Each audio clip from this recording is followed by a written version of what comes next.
Bueno, hoy recibimos con gusto al Gabinete de Seguridad.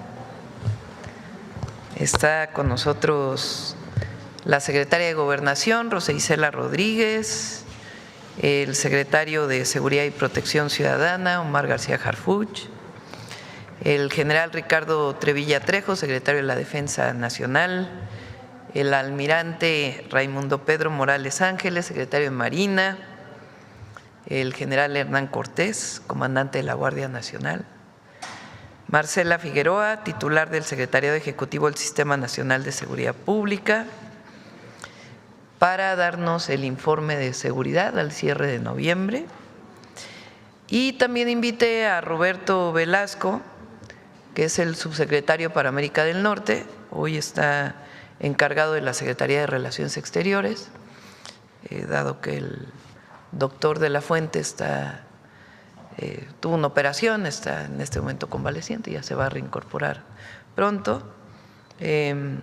Efraín Morales, que es el director de Conagua, y Jesús Heriberto Montes, que es el gerente de aguas superficiales de Conagua, para que nos platiquen también cómo está lo del Tratado de 1944 por la publicación que hizo ayer el presidente Trump, para que todos sepamos. Les adelanto que el día de hoy a las 2 de la tarde ya se tenía una reunión con el área técnica de Estados Unidos. Entonces hoy a las 2 de la tarde hay reunión y yo espero que haya un acuerdo, porque ahora les vamos a platicar cómo está el tema de la entrega de agua a los Estados Unidos. Entonces, si les parece, vamos primero con seguridad, después presentamos lo del agua y luego las preguntas. ¿Sí? ¿Está bien? ¿Todos de acuerdo? Bueno, vamos con seguridad. Marcela. Rosa Isela.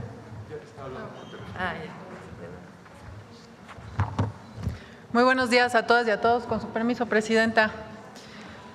Bueno, el día de hoy presentaremos el reporte de incidencia delictiva con cifras consolidadas al 30 de noviembre de este 2025, con información, como siempre, de las 32 fiscalías estatales del país a 14 meses del inicio de la presente administración.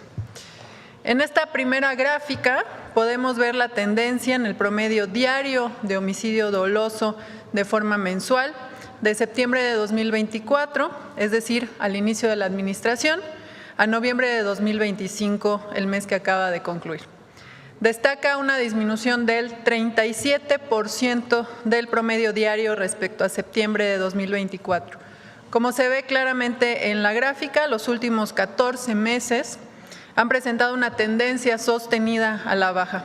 La administración de la presidenta, la doctora Claudia Sheinbaum, inició con un promedio, iniciando la administración, de 86.9 homicidios diarios en el país, y en noviembre de 2025 este promedio cerró en 54.7. En la siguiente lámina se presenta, como ya decía, había una reducción de 37% en los homicidios diarios, y esta reducción es equivalente a 32 homicidios dolosos menos por día respecto a septiembre 2024, lo que confirma esta disminución sustantiva de la violencia.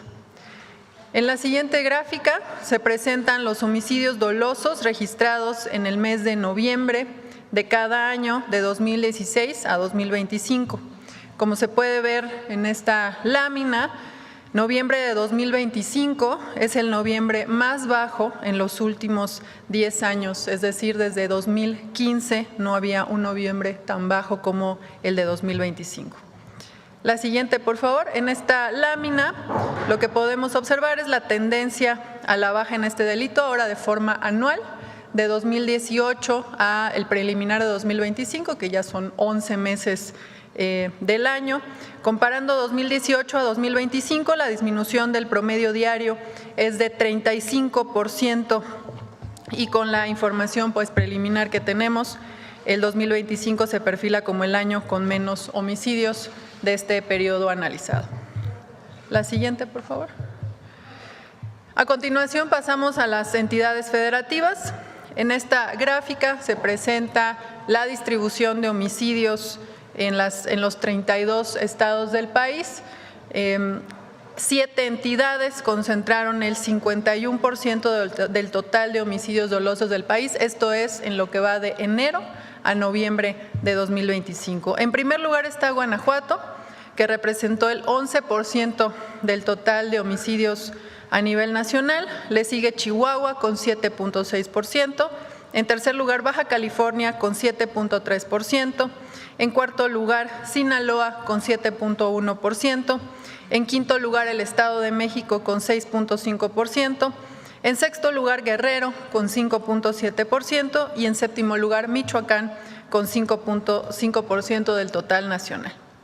Ahora, en la siguiente gráfica podemos observar esta misma distribución, pero solamente del mes de noviembre que acaba de concluir. En este caso también son 7 entidades que concentran prácticamente la mitad de los homicidios que se registraron en noviembre, 49%. Está en primer lugar Guanajuato, con 9.7% de los homicidios que se registraron en noviembre. Le sigue Chihuahua con 8%. Baja California en tercer lugar con 7.4%. Le sigue Sinaloa en cuarto lugar con 6.6%, en quinto lugar Morelos con 6.5%, Estado de México con 5.8% y en séptimo lugar Sonora con 5.4%. Asimismo, en la siguiente, por favor, en esta comparación que es de enero a noviembre de 2024 contra enero a noviembre de 2025, se identifica que 26 entidades disminuyeron en su promedio de diario de homicidio doloso. Destacan en la reducción Zacatecas con menos 70%, Chiapas con prácticamente el 58% y Quintana Roo con 56.7%. Ahora veremos puntualmente algunos estados, sobre todo aquellos que durante los últimos 14 meses y al inicio de la administración presentaban una mayor cantidad de homicidios. En esta primera gráfica de los estados vemos Guanajuato, también el análisis mensual de septiembre de 2024 a noviembre de 2025. Se presenta una importante reducción constante, sobre todo a partir de febrero, como se ve claramente en la gráfica. En febrero se registraron 12.7 homicidios diarios y este noviembre cerró con 5.30 homicidios diarios, es decir, una reducción del 58%. La siguiente es Baja California.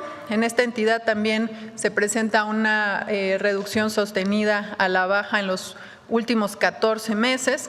En septiembre de 2024 se registraron 7.13 homicidios dolosos diarios promedio, mientras que en noviembre de 2025 el promedio disminuyó a 4, lo que significa una reducción del 44%. En la siguiente podemos ver al Estado de México, también como se ve claramente en la gráfica, se presenta una tendencia sostenida a la baja. Si se compara septiembre de 2024 contra noviembre de 2025, hay una disminución del 52%, pasando de 6.63 homicidios diarios a 3.20. La siguiente es Tabasco, en donde también se observa una disminución muy relevante, sobre todo a partir de febrero, que se obtiene una reducción del 60%, pasando de 3.53 homicidios a 1.4. En la siguiente es Nuevo León. En este caso la reducción es del 67% en el promedio diario de homicidios en los últimos 14 meses, mientras en septiembre de 2024 se registraban 5 homicidios dolosos diarios. Este noviembre cerró en 1.67. Y en la siguiente podemos ver a Sinaloa. Como vemos en esta gráfica, en junio de este año se registró el promedio más alto, que fue de 6.9, sin embargo, a partir de ese momento se ha registrado también una tendencia sostenida a la baja, con 5 meses ya de esta tendencia, lo que representa un 47% de reducción en el promedio diario. También destaca que este mes de noviembre, con 3.63 homicidios diarios, es el más bajo de todo el periodo analizado de los últimos 15 meses. La siguiente, por favor. Ahora pasamos a los delitos de alto impacto.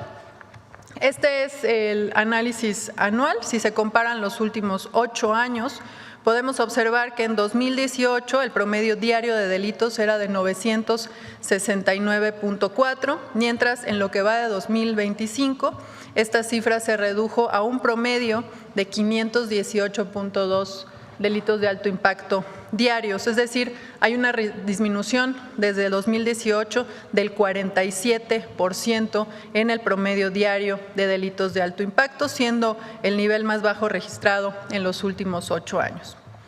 De igual manera, cuando se analiza la tendencia mensual de los delitos de alto impacto de la presente administración, la siguiente, por favor, también podemos ver una tendencia mensual a la baja. En octubre de 2024 se registraron 636.6 delitos de alto impacto diarios y este noviembre cerró en 478.6, es decir, una reducción desde el inicio de la administración de 25% en los delitos de alto impacto. Si vemos puntualmente ahora robo de vehículo con violencia a nivel nacional, de 2018 a lo que llevamos de 2025, también se presenta una tendencia a la baja. En 2018 se registraron 209.9 delitos de robo de vehículo con violencia en promedio y este 2025 el promedio es de 106.7 con una reducción en estos 8 años del 49%. La siguiente, por favor. Ahora vemos robo de vehículo durante el último año de forma mensual. En octubre registramos 149.13 robos de vehículo en promedio diarios y este noviembre cerró con 95.07, es decir, una reducción del 36.3% desde el inicio de la administración. Y finalmente tenemos el delito de robo a transportista con violencia a nivel nacional, también de forma anual, y presenta una disminución del 54% al pasar de 30.3 delitos diarios a 14 en lo que va de 2025. La siguiente, por favor. Ahora vemos la comparación de enero-noviembre de 2019 contra enero-noviembre de 2025 de otros delitos de alto impacto. Informamos que el feminicidio disminuyó en 23.4%, las lesiones dolosas por disparo de arma de fuego disminuyeron en 22.6%, el secuestro disminuyó en 58.4%, el total de robos con violencia disminuyó en casi 49%, el robo a casa habitación con violencia disminuyó en 52.8%, el robo de vehículo con violencia tuvo un decremento de 45%, el robo a transportista de 49%, el robo a transeúnte con violencia de 44.7% y el robo a negocio con violencia en 57%. En el caso de extorsión, se presenta un incremento del 23.1%. La siguiente, sin embargo, en esta lámina lo que podemos ver es el comportamiento de las denuncias ante las fiscalías por el delito de extorsión y podemos ver el comportamiento que ha tenido este delito precisamente en los últimos 15 meses. Hay que recordar que en el mes de julio se inició la Estrategia Nacional contra la Extorsión y a partir de esto se ha presentado una reducción del 20% en las denuncias. Al mismo tiempo que se ha reducido este tipo de denuncia, también se ha incrementado la denuncia en el 089, esto de manera significativa, y se han logrado prevenir más de 77,000 extorsiones, de lo cual dará cuenta en unos momentos más el secretario de Seguridad y Protección Ciudadana, el maestro Omar García Harfuch. De mi parte es cuanto respecto al informe de incidencia delictiva con los datos a noviembre de 2025. Como ustedes saben y como cada mes, estos datos estarán disponibles para su consulta y descarga en la página del Secretariado Ejecutivo del Sistema Nacional de Seguridad Pública en los próximos días. Muchas gracias. Permiso, Presidenta. Con su permiso, Presidenta. Muy buenos días tengan todas y todos. El día de hoy informaremos un año de trabajo en el eje de atención a las causas de la Estrategia Nacional de Seguridad Pública. Reconocemos el compromiso de las dependencias federales, de los gobiernos estatales y municipales que cada semana se suman con acciones a favor de las comunidades en todo el país. Porque, como dice la presidenta Claudia Sheinbaum, la seguridad no se sostiene con guerras, sino con justicia, con desarrollo y con respeto a la vida. Decir que en atención a las instrucciones presidenciales cumplimos un año de trabajo ininterrumpido en territorio en 15 estados y 77 municipios. Hemos atendido a 3.069.448 personas y brindado más de 4.689.150 atenciones. Tocamos la puerta de casa por casa en colonias y comunidades para escuchar propuestas, solicitudes y necesidades de la población.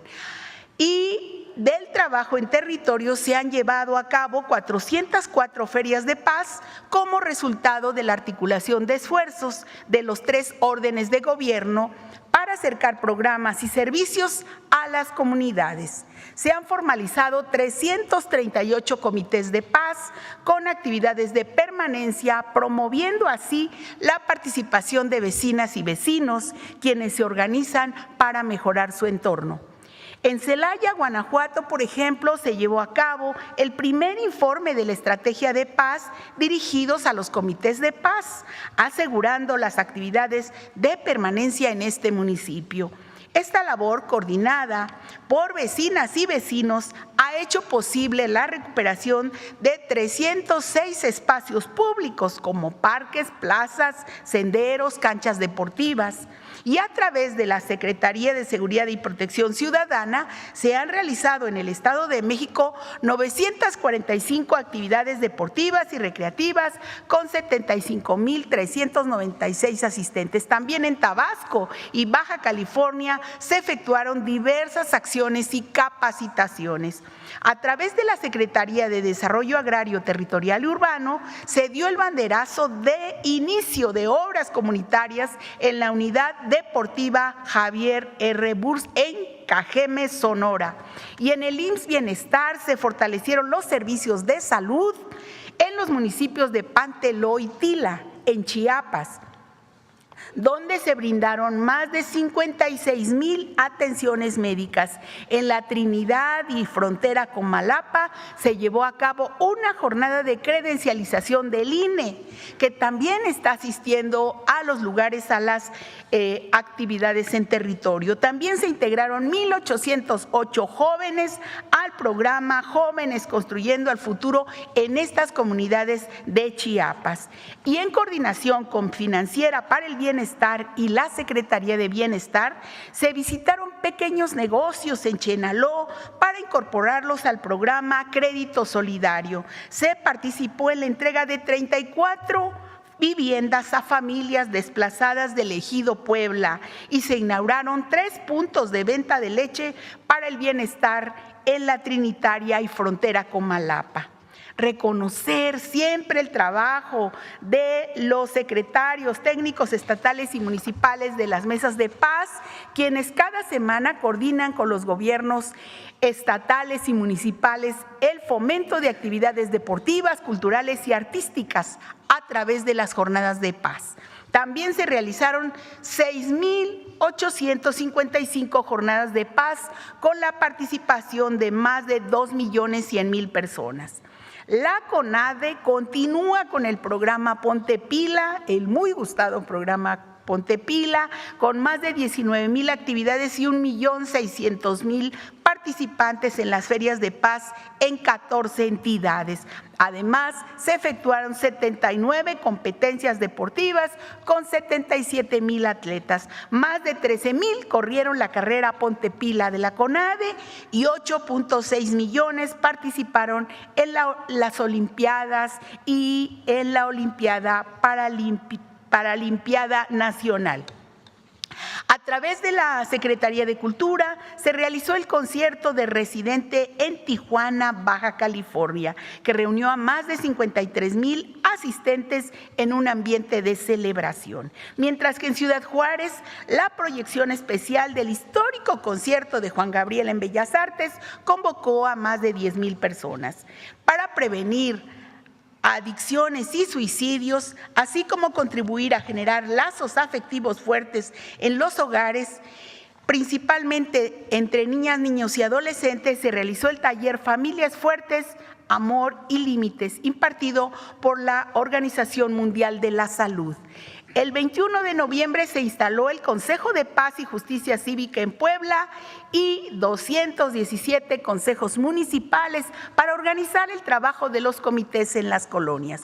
Y en el marco de la campaña por la paz y contra las adicciones, se realizaron 64 ferias de jóvenes emprendedores con la participación de más de 19,104 personas, donde se promovieron y exhibieron productos y servicios de los jóvenes, así como oportunidades de capacitación y asesorías.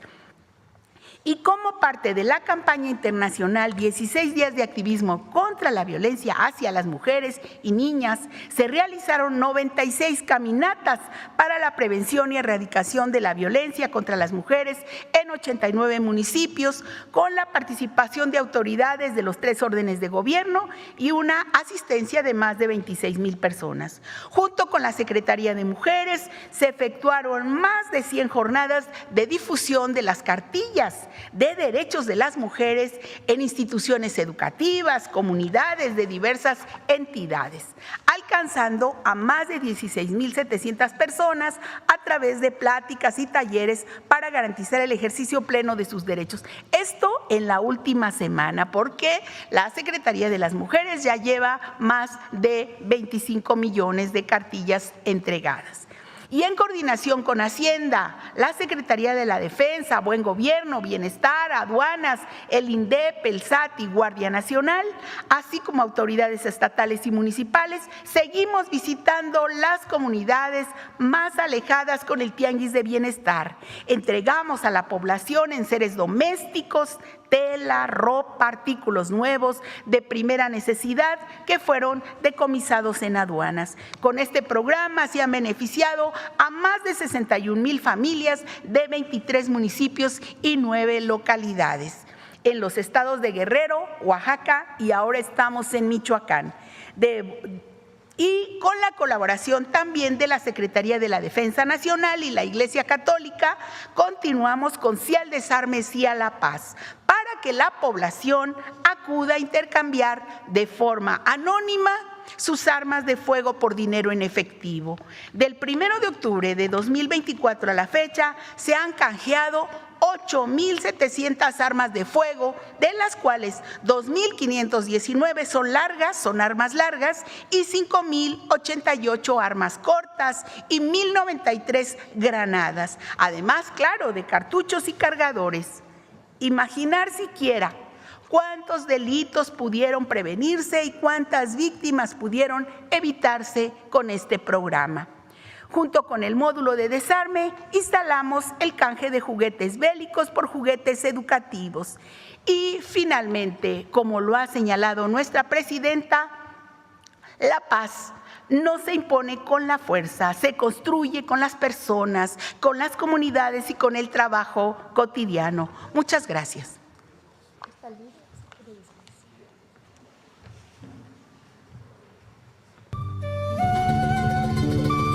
Con atención a las causas de la Estrategia Nacional de Seguridad Pública, se avanza en la construcción de un México mejor, donde las y los jóvenes tengan acceso a la educación, al deporte y a la cultura.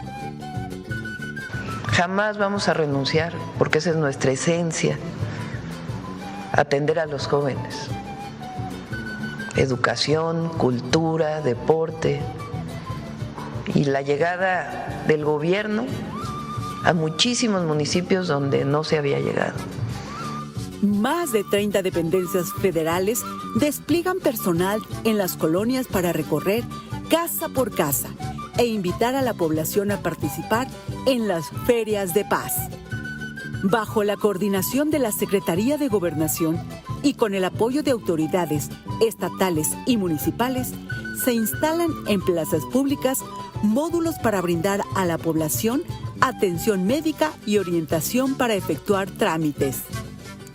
Asimismo, se da información sobre programas como Jóvenes Construyendo el Futuro y se realizan ferias de jóvenes emprendedores.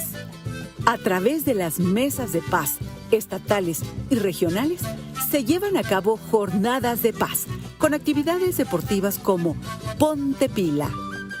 También se trabaja en el mejoramiento urbano. Se coordinan comités de paz y asambleas vecinales para rehabilitar centros comunitarios, plazas, canchas deportivas y vías peatonales. Igualmente, para trabajar en favor de las familias, se instalan consejos de paz y justicia social. Por eso, atención a las causas es la construcción de la paz.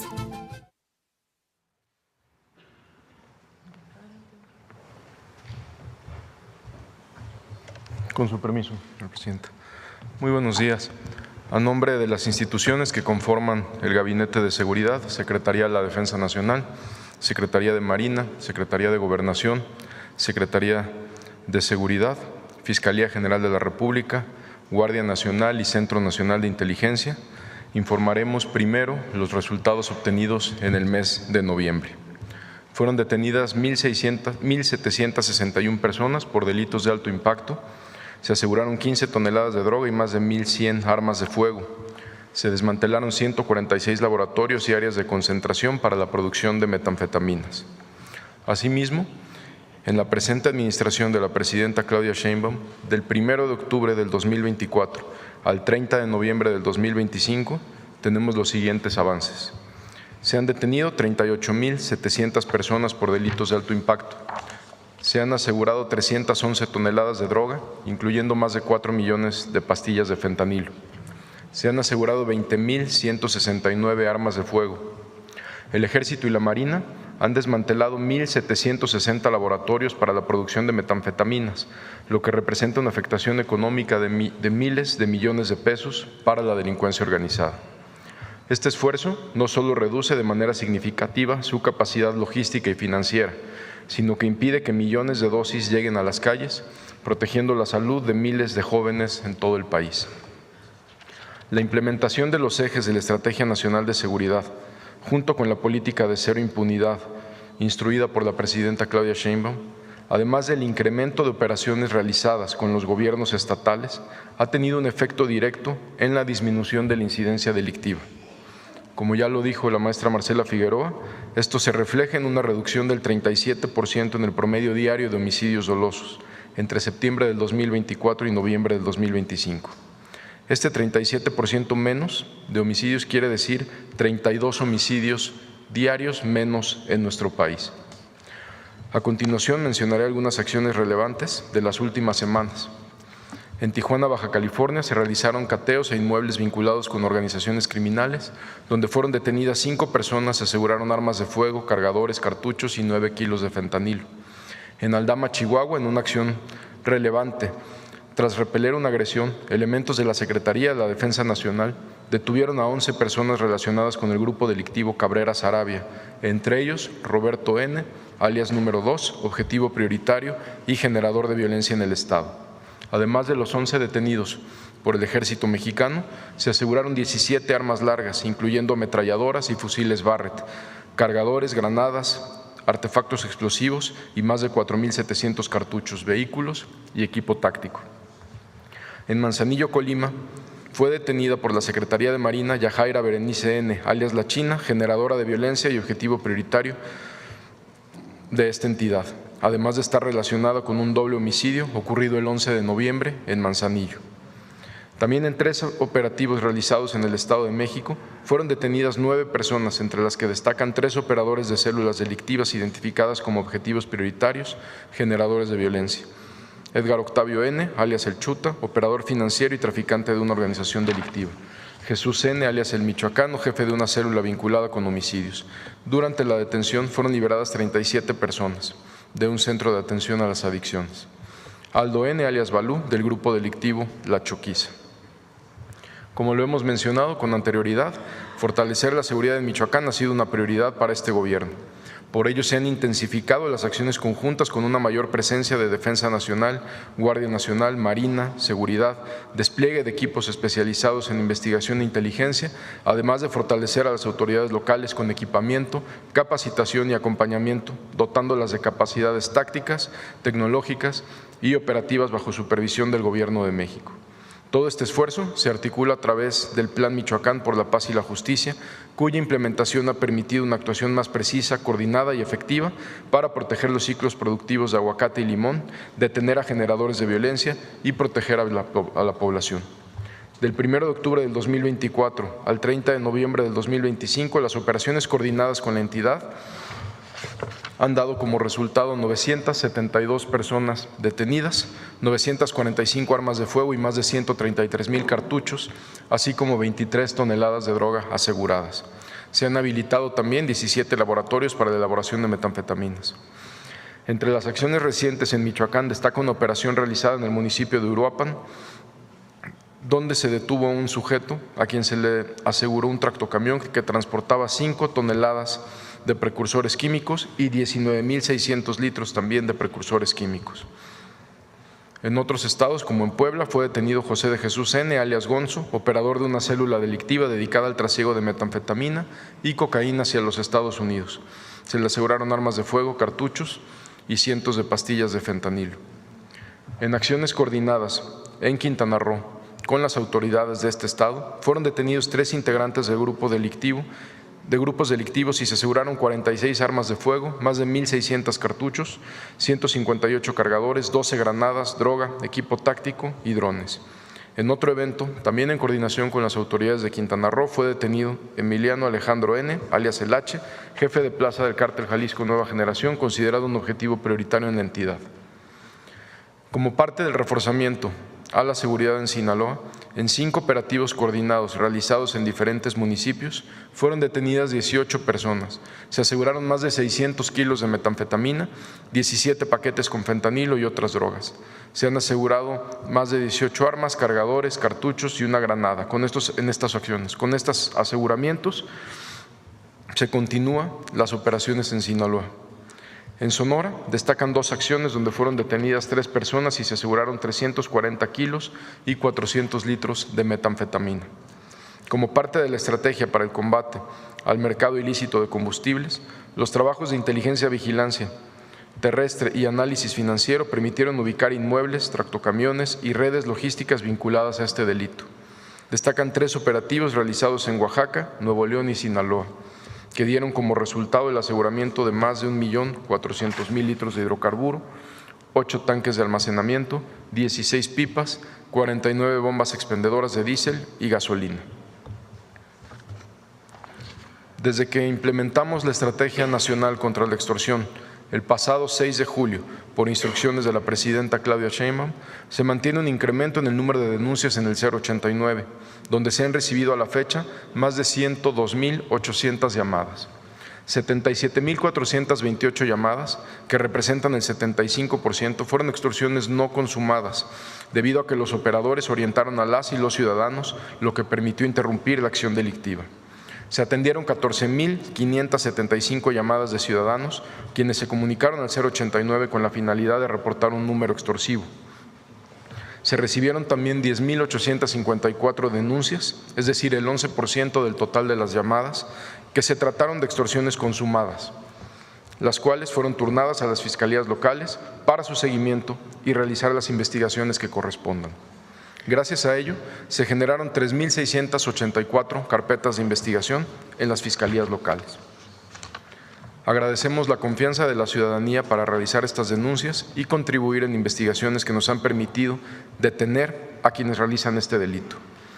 Desde el 6 de julio al 30 de noviembre, en el marco de la Estrategia Nacional contra la Extorsión, en acciones coordinadas del Gabinete de Seguridad con apoyo de las autoridades locales de 22 estados de la República, han sido detenidas 615 personas por el delito de extorsión. En el combate a este delito destacan operativos recientes realizados en el Estado de México, Morelos, Puebla, Ciudad de México, Michoacán y Tamaulipas, donde fueron detenidas otras 19 personas y se cumplimentaron 13 órdenes de aprehensión. Como parte de estas acciones, se realizaron cateos simultáneos en la zona centro del país, que dio como resultado la detención de 15 personas, entre ellas Isaí Gabriel N., relacionados con extorsión, narcomenudeo y homicidio. Como parte de esta estrategia, se ha detectado que 12 centros penitenciarios concentran el 56% del total de las líneas telefónicas reportadas para extorsionar a través del 089. Para evitar que este delito se cometa desde el interior de los penales y proteger a la ciudadanía, se han implementado acciones conjuntas de bloqueo de señal, revisión tecnológica y operativos de supervisión. Por ello, se realiza la instalación de inhibidores de señal, sistemas de circuito cerrado avanzados, sensores de movimiento, escáneres de seguridad y tecnología en centros penitenciarios federales. El 33% de las líneas detectadas han sido bloqueadas mediante el retiro de la antena en Altamira, Tamaulipas, cambio de antena en Matamoros y bloqueo total de los servicios 3G y 4G en Santa Marta, Catitla, en la Ciudad de México. Durante el primer trimestre del 2026 estarán bloqueados los 14 reclusorios federales y los 13 centros penitenciarios de la Ciudad de México. Por instrucciones de la presidenta Claudia Sheinbaum, el Gabinete de Seguridad continuará visitando de manera permanente los estados de Sinaloa y Michoacán. Se han mantenido el despliegue continuo de las Fuerzas Armadas en los estados de Sinaloa y Michoacán, de las instituciones del Gabinete de Seguridad, pero también acompañado de reuniones permanentes con empresarios, productores de limón, aguacate, en Michoacán y en Sinaloa con otro sector social también de comerciantes, a fin de atender sus necesidades de seguridad, reforzar la coordinación en la región, pero sobre todo evaluar de manera permanente, semana tras semana, las estrategias de seguridad implementadas. Muchas gracias.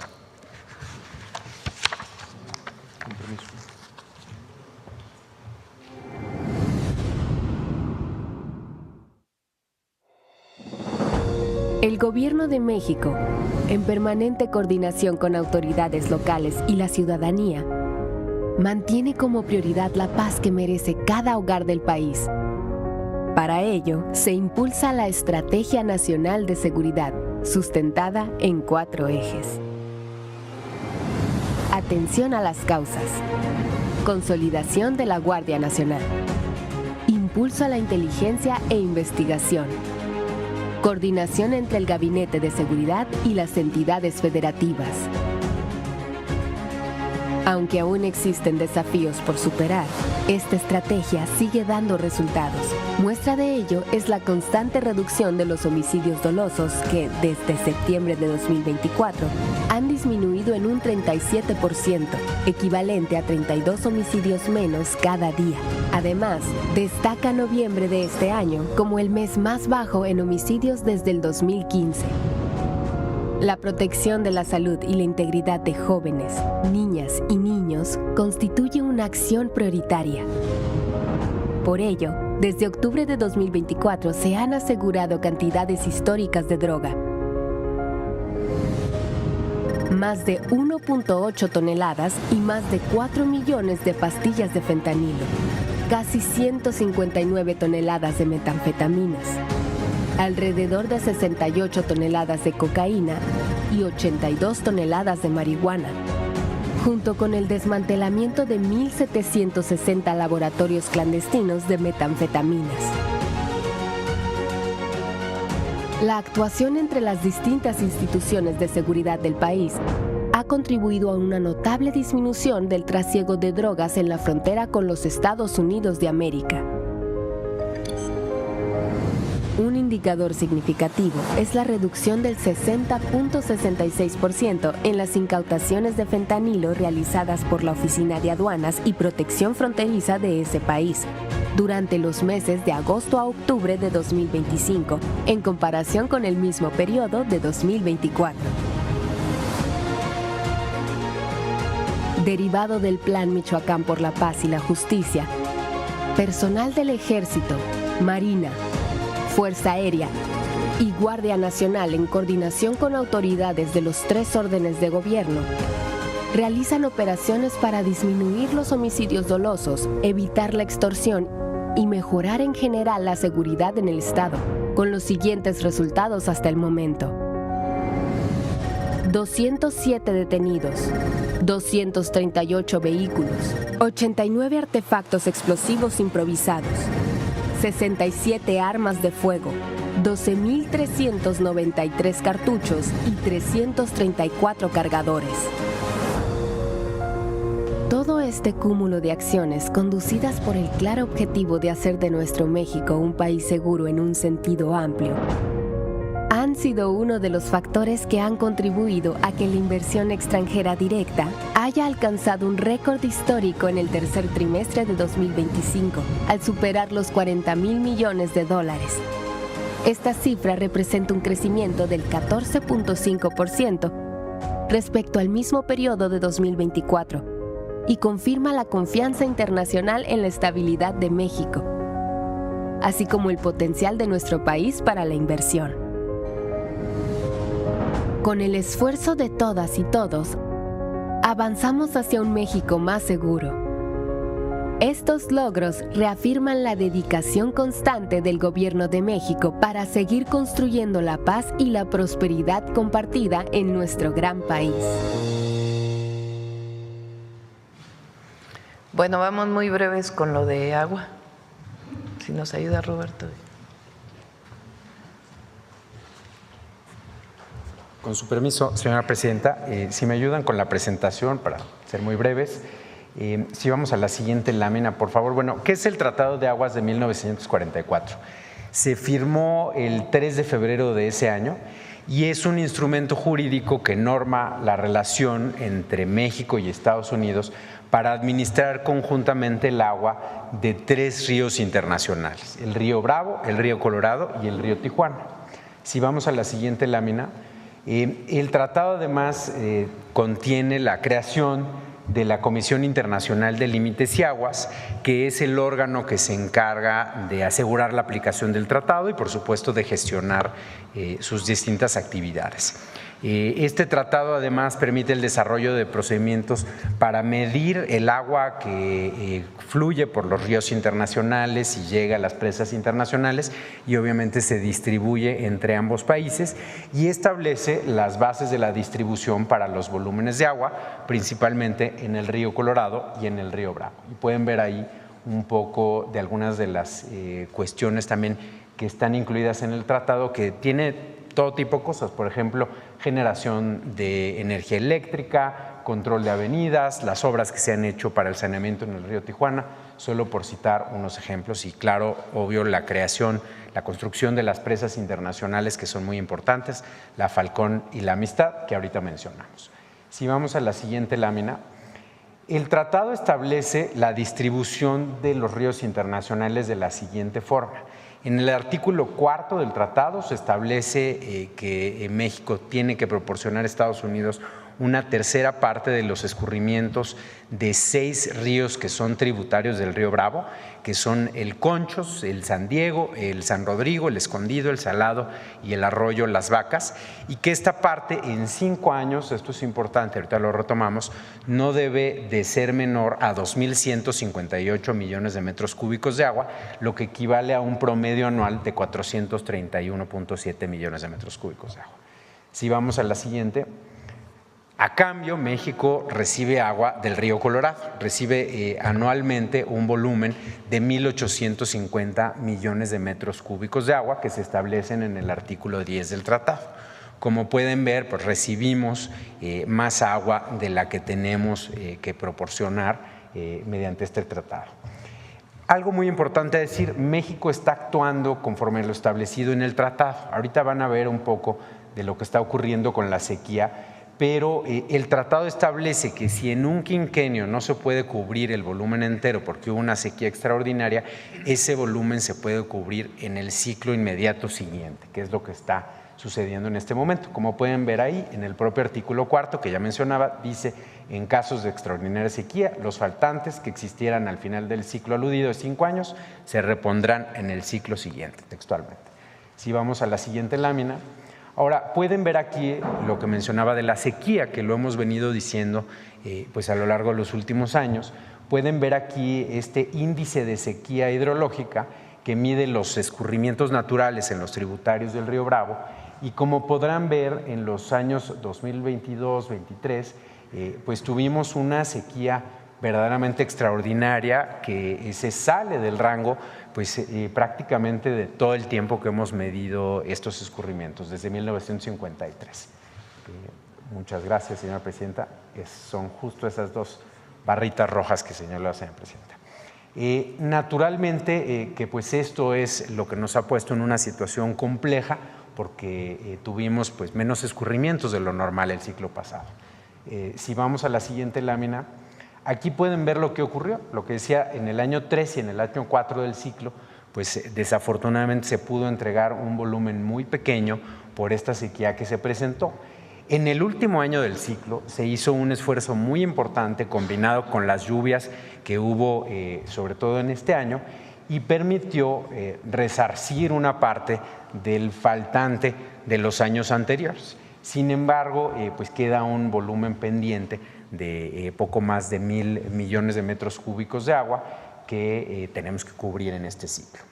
Si vamos a la lámina siguiente, esto pues también es muy importante, porque normalmente el agua que utilizamos para poder cubrir estos faltantes, además de lo que escurre en los ríos, es el agua que almacenamos en las presas internacionales, que ya les decía que son la presa Falcón y la presa La Amistad. En La Amistad, que es la más grande de ellas, tenemos al día de hoy 153 millones de metros cúbicos de agua, que representan menos del 9% del volumen que México puede almacenar en esta presa. Y en el caso de la presa Falcón tenemos aún menos, tenemos 51 millones de metros cúbicos de agua, que representan menos del 4% del volumen que podemos nosotros almacenar en esta presa. Entonces, como podrán ver, pues es un volumen pequeño que fundamentalmente tiene como objetivo garantizar el abastecimiento de 13 ciudades de la frontera del lado mexicano, que se abastecen de estas dos presas durante la temporada de estiaje, es decir, antes de que vuelvan a llegar las lluvias el próximo año. Si vamos a la siguiente.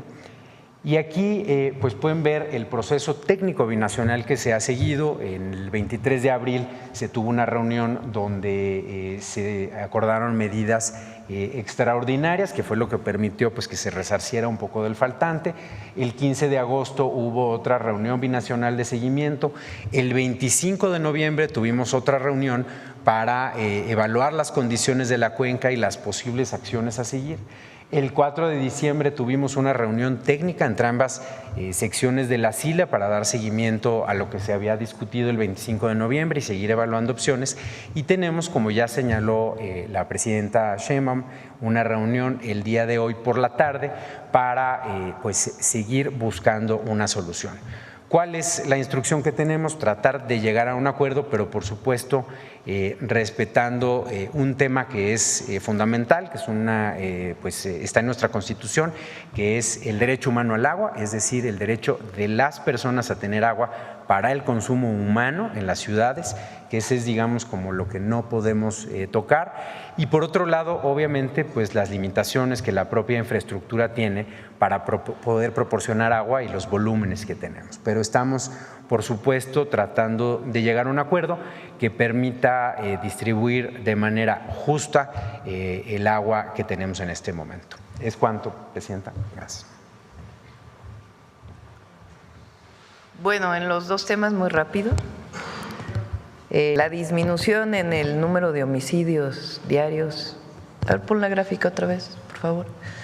De septiembre de 2024 a noviembre de 2025 es del 37%. Eso significa la siguiente.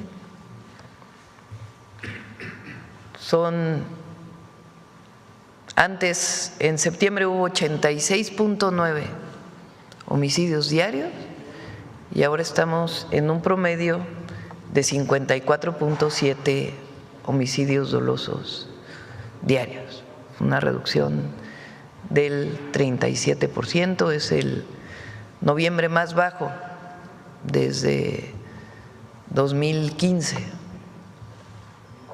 incluso probablemente más, pero bueno, desde el 2015. Entre otros delitos que también han disminuido, como saben, la extorsión es el delito que ha aumentado más y tenemos una estrategia especial. Ya pasó una ley que nos permite que se persiga de oficio la extorsión. El jueves vamos a tener una reunión con todos los gobernadores para que esta ley pase también en todos los estados de la República y de manera coordinada pues disminuir este delito que afecta mucho a las personas.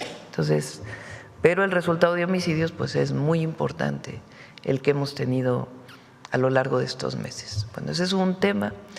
El otro tema es el tema del agua, que ayer el presidente Trump dijo que iba a subir 5% los aranceles si no cumplíamos con la entrega de agua. Hoy a las 2 de la tarde hay una reunión. Como siempre, buscamos siempre el mejor acuerdo posible, que nos limita a entregar más agua. Pues uno, las propias necesidades de agua en nuestro país, cumpliendo con el tratado. Y dos, pues el tamaño del ducto que lleva agua al río Bravo, una parte física que nos limita. Entonces yo estoy convencida que, como en otras ocasiones, vamos a llegar a un acuerdo para beneficio de Estados Unidos y para beneficio de México. Pero a las 2 es la reunión y esperamos pues que podamos avanzar en estos acuerdos. Hay la voluntad nuestra siempre en la defensa de nuestros, pues de el derecho humano al agua y también del uso agrícola y también buscando pues el beneficio para los agricultores de Estados Unidos y de las comunidades de Estados Unidos. Pero pues en un esquema, es virtual la reunión, ¿sí? Y es con Secretaría de Relaciones Exteriores, SILA, que es el área encargada de agua y límites territoriales, que está en Relaciones Exteriores, y Conagua. Y le vamos a pedir también al secretario de Agricultura que pueda estar en la reunión, dado que del lado de Estados Unidos es la Secretaría de Agricultura la que está pues buscando también el mejor acuerdo posible. Ambos defendemos evidentemente a nuestra población, pero hay un tratado, hay que cumplir con el tratado de acuerdo a la cantidad de agua que existe y a la cantidad de agua que se puede llevar por los ductos. Hemos hablado, esto es importante, con todos los gobernadores, estamos hablando de Tamaulipas, Nuevo León, aunque es principalmente Coahuila y Chihuahua. La gobernadora de Chihuahua está en la mejor disposición también para colaborar, es decir, estamos unidos en este proceso con las y los gobernadores para poder pues encontrar el mejor acuerdo con Estados Unidos. Bueno, ahora sí vamos a las preguntas. Bueno, vamos a ver quién. A ver, ¿quién no ha preguntado? Estoy viendo a ver quién no ha preguntado por acá. A ver el compañero acá. Sí. Gracias. Muchas gracias, presidenta. Bueno, ¿que me levante? Bueno, buenos días a todas y todos. Presidenta, con este tema del agua, ¿qué es lo que cambió, digamos, o por qué este nuevo amago del presidente de los Estados Unidos? Luego que ya se había dado una primera reunión, hubo unos primeros acuerdos. ¿Qué pasó? ¿Sí se avanzó? ¿México no cumplió? ¿Cuál es la situación? ¿Por qué el día de ayer nuevamente el presidente de los Estados Unidos pues da este nuevo amago? Pues eso tendría que responderlo el presidente de los Estados Unidos, ¿verdad? Pero está la gráfica de lo que se entregó de agua este año. Es mucho más agua de la que se había entregado en años anteriores. ¿Por qué? Pues porque había agua, porque teníamos la posibilidad de entregar más agua. Y ahora, para poder cumplir con el tratado, pues tenemos un acuerdo y se van a hacer una serie de propuestas para poder entregar agua de aquí a diciembre y otra que venga en los siguientes años, que no ponga en riesgo evidentemente a la población y a la producción agrícola en México, pero que también podamos ayudar a los Estados Unidos. Entonces, yo confío en que podamos llegar a un buen acuerdo. A propósito que hablamos ahora de la relación con Estados Unidos, quisiera preguntarle un poco cómo vivió el fin de semana, su gira por allá. ¿Qué fue lo que pasó? ¿Por qué no se dio finalmente un encuentro bilateral con el mandatario? Si estaba, digamos, de alguna forma pues, sobre la agenda, se planeaba, si se tenía considerado. ¿Qué fue lo que pasó? ¿Por qué no se logró? Él decidió que fuera una reunión trilateral, no tenía mucho tiempo. Entonces decidió que mejor fuera una reunión entre los dos presidentes, el presidente de Estados Unidos, su servidor, y el primer ministro de Canadá. Entonces tuvimos la reunión trilateral. Después se planteó la posibilidad de que incluso pudiera ir yo a la Casa Blanca, pero él ya tenía su agenda muy llena. Entonces quedamos de acordar una reunión posterior en la que pueda ir a Washington ya en otras condiciones. ¿Cuándo podría ser esta reunión? No está establecida todavía. ¿De qué dependería, presidente? Pues de ponernos de acuerdo. Sí. No hay más que eso. No hay una fecha en particular, pero como ustedes saben, pues tenemos una buena relación y pues sería cuestión de fijar la fecha. Se llegó a un acuerdo de cómo vamos a seguir trabajando en los temas comerciales y vamos a seguir trabajando como lo hemos hecho hasta ahora. Entiendo. El próximo viernes, entiendo, el 11 de diciembre, estaría una delegación de los Estados Unidos de alto nivel de funcionarios de seguridad para dar seguimiento a los acuerdos. Fue lo que nos dijo. ¿Quiénes estarían? ¿Vienen? ¿Quiénes son los funcionarios que vienen? ¿Tienes ya los nombres, Roberto? Si quieres los puestos, por lo menos. Con su permiso, Presidenta. Es el Grupo de Implementación de Seguridad. Se reúne este 11 de diciembre. Vienen a la Ciudad de México, porque la vez pasada nosotros fuimos a McAllen, Texas, y vienen funcionarios del Departamento de Estado, encabezados por la subsecretaria para América del Norte de ese departamento. Vienen también del Consejo de Seguridad Doméstica, del Consejo de Seguridad Nacional, del Departamento de Justicia, del Departamento del Tesoro y pues obviamente esperamos que las contrapartes de México también participen. Y me faltó también decir, vienen también funcionarios del Pentágono, es decir, del Departamento de la Defensa de Estados Unidos. Eso es más o menos lo que se espera. ¿Se tiene considerada alguna conferencia de prensa, dar algún anuncio posterior a la reunión? No, normalmente salen comunicados conjuntos o por separado, pero poniéndonos de acuerdo en el contenido del comunicado, pero son reuniones de seguimiento al entendimiento que tuvimos con Estados Unidos. Gracias, Presidenta. Quisiera preguntarle, aprovechando que está el secretario de Seguridad, Omar García Harfuch, pues si nos podría dar algo más de información respecto de lo ocurrido en Michoacán el fin de semana con el coche bomba. ¿Qué más información puede darnos, por favor? Muchas gracias. Ahorita los últimos avances son lo que presentó el fiscal Torres Piña de Michoacán, que lo presentó el domingo. Confirmado, la camioneta viene de Colima. Ahorita no se descarta ninguna línea de investigación, además de lo que ya se informó, porque tomemos en cuenta que donde explota la camioneta, arriba iban 2 personas, arriba de la camioneta.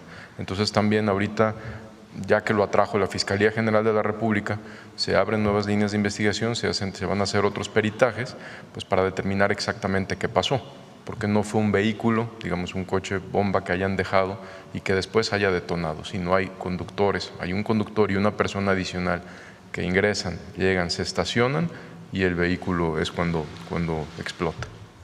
Secretario, como parte de este plan Michoacán se han establecido cinturones de seguridad, de blindaje, hay algo de inteligencia que se hace. ¿Cómo es que pudo haber ingresado al Estado un vehículo, digamos, con explosivos y demás? Como lo presentamos el domingo anterior, no el anterior, presentamos los avances del plan Michoacán. Y como siempre lo decimos, cuando presentamos avances, no es con una actitud triunfalista de que ya no ocurran hechos violentos. De hecho, el Plan Michoacán está ahí, es un plan integral, no solo de seguridad, para disminuir y reducir no solo homicidios, sino estos hechos violentos.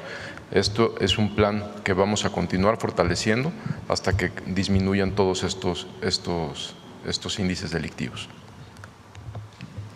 Muchas gracias, secretario. Aprovechando, si me permite, ayer se conoció información sobre el ingreso en territorio de Guatemala de presuntamente integrantes del cártel Jalisco Nueva Generación.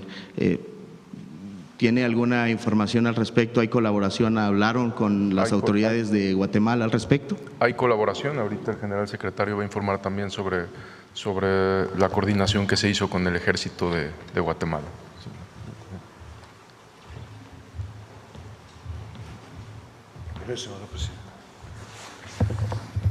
Buenos días. El día de ayer,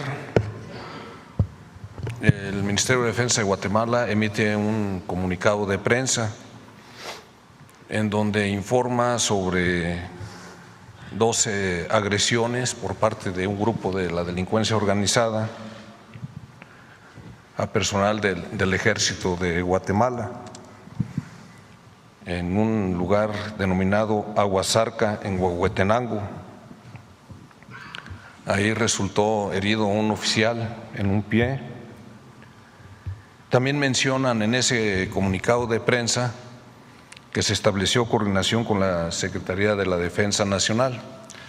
Y en efecto, se realizan periódicamente juntas de comandantes fronterizos con personal de las zonas militares que tenemos en esa frontera y también con personal del Ejército de Guatemala, específicamente con la 5ª Brigada de Infantería de ese ejército. ¿Qué fue lo que hicieron el día de ayer? Bueno, de inmediato existió un intercambio de información y se desplegó a personal militar en el lado mexicano. Hubo intercambio de información. En esa área operan 2 grupos delincuenciales. Uno pertenecen al cártel de Sinaloa y otro al cártel de Chiapas y Guatemala. Estos grupos actúan en esa línea fronteriza y se desplazan tanto de Guatemala como México y de México a Guatemala. Entonces, eso fue lo que se realizó y también se estableció que se va a aplicar un plan para realizar operaciones coincidentes a lo largo de la frontera con fuerzas del Ejército Mexicano en nuestro territorio y también con el personal de Guatemala. Se realizarán ese tipo de operaciones. Inician el día de hoy precisamente y tentativamente terminarían el día 11 o, si es necesario, se prolongarán el tiempo que se requiera. Por otro lado, también se giraron instrucciones a la región aérea militar del sureste, con sede en Tuxtla Gutiérrez, para que efectúen vuelos de reconocimiento a lo largo de la frontera, del lado, por supuesto, del territorio mexicano. Eso es lo que tenemos. Gracias.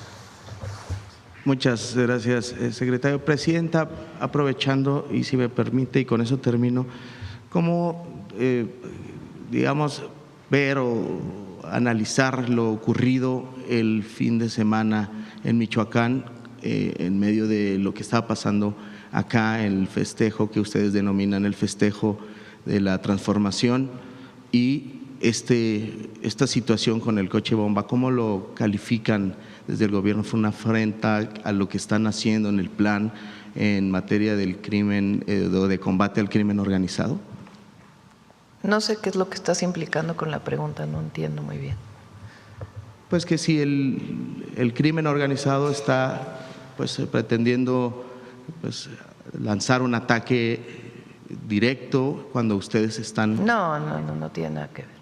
Es la situación de Michoacán, los grupos delictivos que hay ahí, No sé, Omar, si quieres platicar cuántos grupos delictivos más o menos hay en Michoacán, para que puedan tener una idea de la situación. Gracias. Gracias. En este caso no es el primer evento tampoco que se usan explosivos en este año, precisamente en esa zona. Esta es una pugna entre un grupo afín a Cártel Jalisco y a otro grupo que son Cárteles Unidos. Una pugna de dos personas y líderes que están en la zona muy específicos, que fue una pugna entre ellos, no fue un ataque directo a la policía comunitaria que está vinculado con uno de estos líderes. De acuerdo. Muchas gracias. Gracias, Presidenta. Buenos días a todos. Presidenta. Vamos a ver la compañera. Reina, ya tuviste, ¿qué? 40 minutos el otro día. Adelante. Muchas gracias, Presidenta. Gracias, Presidenta. Jimena Mejía, de Grupo Imagen. Consultarle, Presidenta, pues se supo ayer que el exgobernador de Chihuahua, César Duarte, fue detenido por elementos de la Fiscalía General, sobre todo era por el tema de operaciones con recursos de procedencia ilícita. ¿Podría comentarnos usted o su gabinete o abundar un poco más por los actos que se considera que debe estar frente a la justicia el exgobernador? Es la Fiscalía. Ayer emitió un comunicado la Fiscalía. Entiendo que tenía una orden de aprehensión. ¿Por qué no también, Omar, puedes explicar el tema de Él estaba en Estados Unidos, lo extraditaron a México y tiene una serie de condicionantes de extradición que se resolvieron hace unos días. Adelante, Omar. Sí, en efecto, es una orden de aprehensión que no fue librada recientemente, ya tenía la orden de aprehensión y el día de ayer se cumplimenta por parte de la Fiscalía General de la República. En su momento comentó, como bien lo informó en el comunicado de la Fiscalía General de la República, en los próximos días van a dar mayor información. Lo que sabemos es que fue ingresado al altiplano a través del sistema penitenciario federal que depende de la Secretaría de Seguridad. También se podría investigar, nos habían comentado aquí en la conferencia el titular de Conagua, el acaparamiento de agua que se le había involucrado a este exgobernador. En este caso la orden de aprehensión es muy específica, es por delitos muy específicos que es lavado de dinero o desvío de recursos. Gracias, secretario. Y por último preguntarle, Presidenta, hoy se discute en el Senado, más bien se votan los llamados jueces sin rostro. Por primera vez la justicia mexicana pues contará con esta figura, de alguna manera para estos jueces que están en casos difíciles, ¿no?, de la delincuencia organizada. ¿Qué mensaje a la población le daría sobre este nuevo mecanismo? ¿Se aprueba hoy? Se vota más bien. ¿Se vota hoy? Cuando se hizo la reforma al Poder Judicial, se consideró la necesidad de que hubiera, se llaman jueces sin rostro. ¿Qué quiere decir esto? Que no se conozcan sus nombres de quien realiza una sentencia. ¿Por qué es esto? Pues por la condición de delincuencia organizada que hay en el país, juicios de extradición y otros temas que muchas veces ponen en riesgo a los jueces, a las juezas, y que al permitir este mecanismo, pues se da la posibilidad de que se haga una sentencia sin necesidad o protegiendo, digamos, la vida de las personas. Por supuesto, tiene que hacerse con toda pulcritud para que no se use para otros temas. Entonces, en realidad tiene que ver con esto, con algunos juicios particulares que tienen que ver con delincuencia organizada, para que se pueda proteger la vida de los jueces. Ese es el objetivo. Le agradezco. Gracias. A ver, ¿quién más? Vamos por acá, por acá, por acá. A ver, Carlos, allá atrás que no has preguntado hace rato. De inicio, doctora Carlos Guzmán, de 4 Mía Telecomunicaciones. Pues preguntarle más del tema Michoacán al secretario Harfuch. Usted mencionaba que no es una afrenta hacia el gobierno lo que pasó con este bombazo, pero sí sería bueno precisar qué grupos están vinculados. Hablaba de Cártel Jalisco Nueva Generación, hay otro grupo que es Cárteles Unidos, o otro que es el Cártel Independiente de Colima.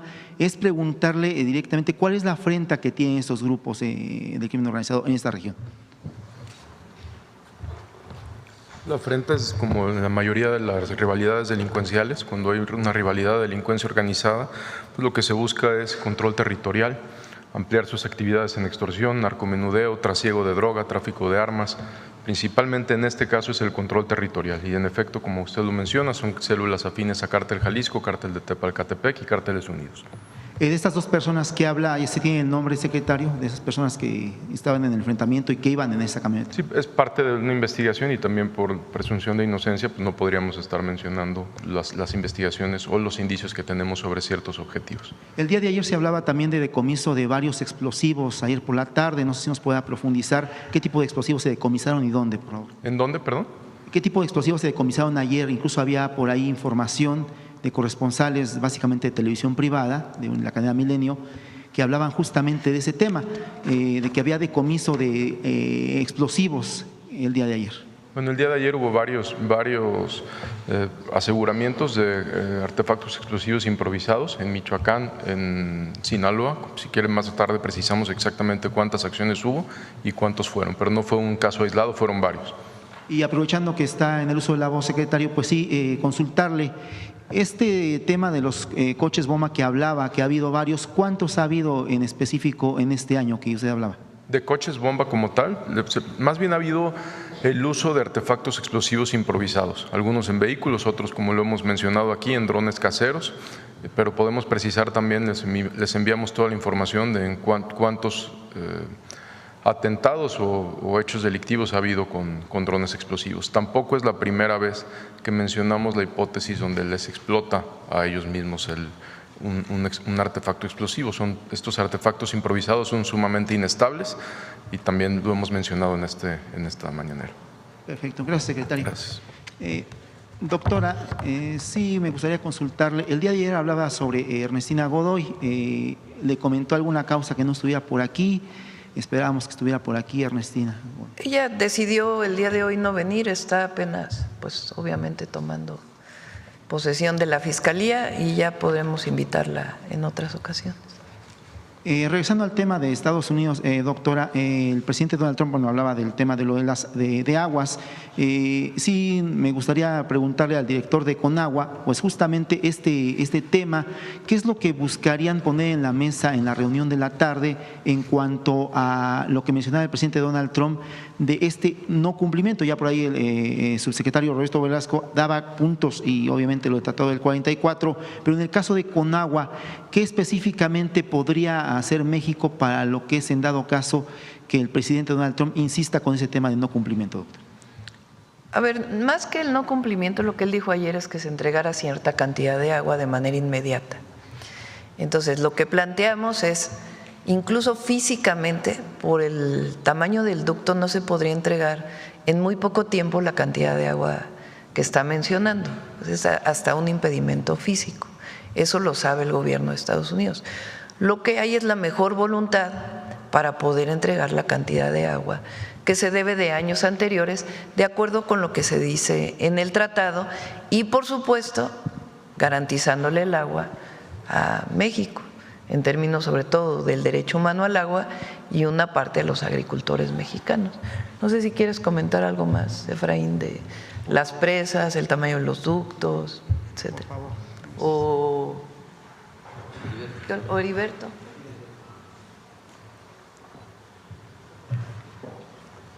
Las tres presas, el tamaño del ducto. Con su permiso, Presidenta. Sí, referente al tema de las presas, por cuestiones del tamaño de la infraestructura, tenemos ciertas capacidades, tanto de extracción como de conducción a lo largo de los ríos y como en las presas. Es importante mencionar que hemos tenido un diálogo técnico muy importante con el gobierno de Estados Unidos y ante todo la prioridad que nos ha mencionado la presidenta es garantizar el abastecimiento de agua a la población de México. También considerar que el tema del riego es un punto importante para México y retomando el primer punto, por ejemplo, en Chihuahua tenemos 3 presas, como ustedes saben, La Boquilla, Las Vírgenes, El Granero. La presa El Granero es la última presa que se ubica cerca del río Bravo. Ahí prácticamente llega todo el agua del río Conchos. Entonces, por ejemplo, la capacidad de extracción de la presa El Granero es de 20 metros cúbicos por segundo y esto nos permite que únicamente se pueda sacar cierta cantidad de agua pues a lo largo del día. Entonces, por cuestiones físicas y de infraestructura, pues estamos limitados, pero como comenta la presidenta, tenemos la mejor voluntad de participar y de hacer de los acuerdos que se han comprometido y de hacer las entregas que se han planteado. Muchas gracias. Justamente este tema, bueno, entonces si México está cumpliendo con lo que es el tratado del 44, ¿no tiene razón en los amagos de Donald Trump, doctor? A ver, para no queremos entrar en ¿por qué no pones una de las gráficas que puso Roberto?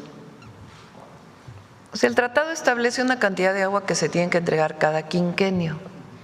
Y también dice, si es una época de sequía, pues entonces el agua que no hay, pues porque sencillamente no hay, porque no llovió, se puede entregar en el siguiente quinquenio. Eso es lo que dice el tratado de 1944. Entonces, ¿qué pasó en el quinquenio que cierra, digamos, del 20 al 25? Pues en los años previos no se pudo entregar mucha agua. ¿Por qué? Pues porque no había agua. O sea, no era imposible que se entregara porque fueron años de mucha sequía, particularmente el 2023 y el 2024. Ahí en la gráfica vienen 2 años porque el periodo de lluvia se mide no de enero a diciembre, sino incluye 2 años. Entonces el año 3 es del 22 al 23, el año 4 es del 23 al 24. El que está en color más oscuro es la cantidad de agua que se entregó. Lo que está en gris es lo que debería México, de acuerdo con el tratado de 1944. Entonces, como ven, pues sí hay una cantidad de agua que México no ha entregado. ¿Pero por qué no la ha entregado? ¿Por gusto? No, porque no había agua, porque fue época de secas. ¿Qué dice el tratado? Si no entregas agua, ¿qué va a pasar? Pues entrégala en el siguiente quinquenio. Entonces, ¿qué fue lo que hicimos nosotros? Ya inició el año 5, pues entregamos más agua que la que deberíamos. La línea punteada es el agua que se debería entregar. Como ven, este año hemos entregado más agua. ¿Por qué? Pues porque llovió, porque hay más agua. Pero pues también tiene un límite, que es la cantidad de agua que está en las presas y la cantidad de agua que se puede llevar por los ductos al río Bravo. Entonces, ¿qué decimos ahora? Pues claro que estamos en las condiciones de cumplir con el tratado, pero ¿qué tenemos que tomar en cuenta de aquí al 31 de diciembre? ¿Cuánta agua se puede aportar de acuerdo a la que existe y a la que físicamente se puede conducir? Y de todas maneras tenemos el 26 para poder seguir entregando agua. ¿Qué tenemos que garantizar nosotros?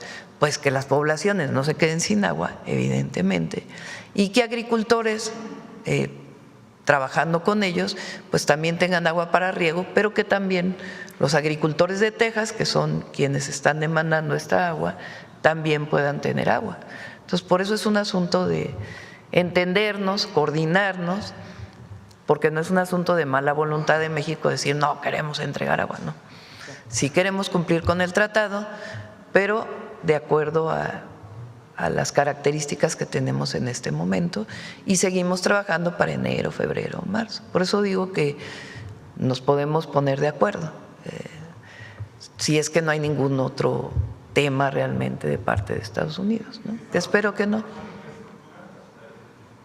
Es que, a ver, digamos, el tratado, de acuerdo con los expertos, es un buen tratado para México, porque tenemos que entregar 1/3 y además recibimos agua del Colorado. O sea, en el lado oeste recibimos agua, es el mismo tratado.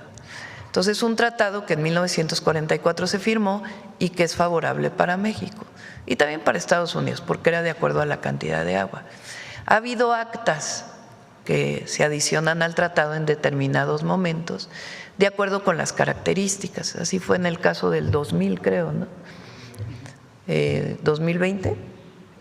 Entonces, ¿qué decimos nosotros? Pues hay otras fuentes ahora de agua. Entonces, es muy importante que con Estados Unidos nos sentemos pues a revisar muchos otros temas para poder resolver pues el problema futuro y no solamente el inmediato.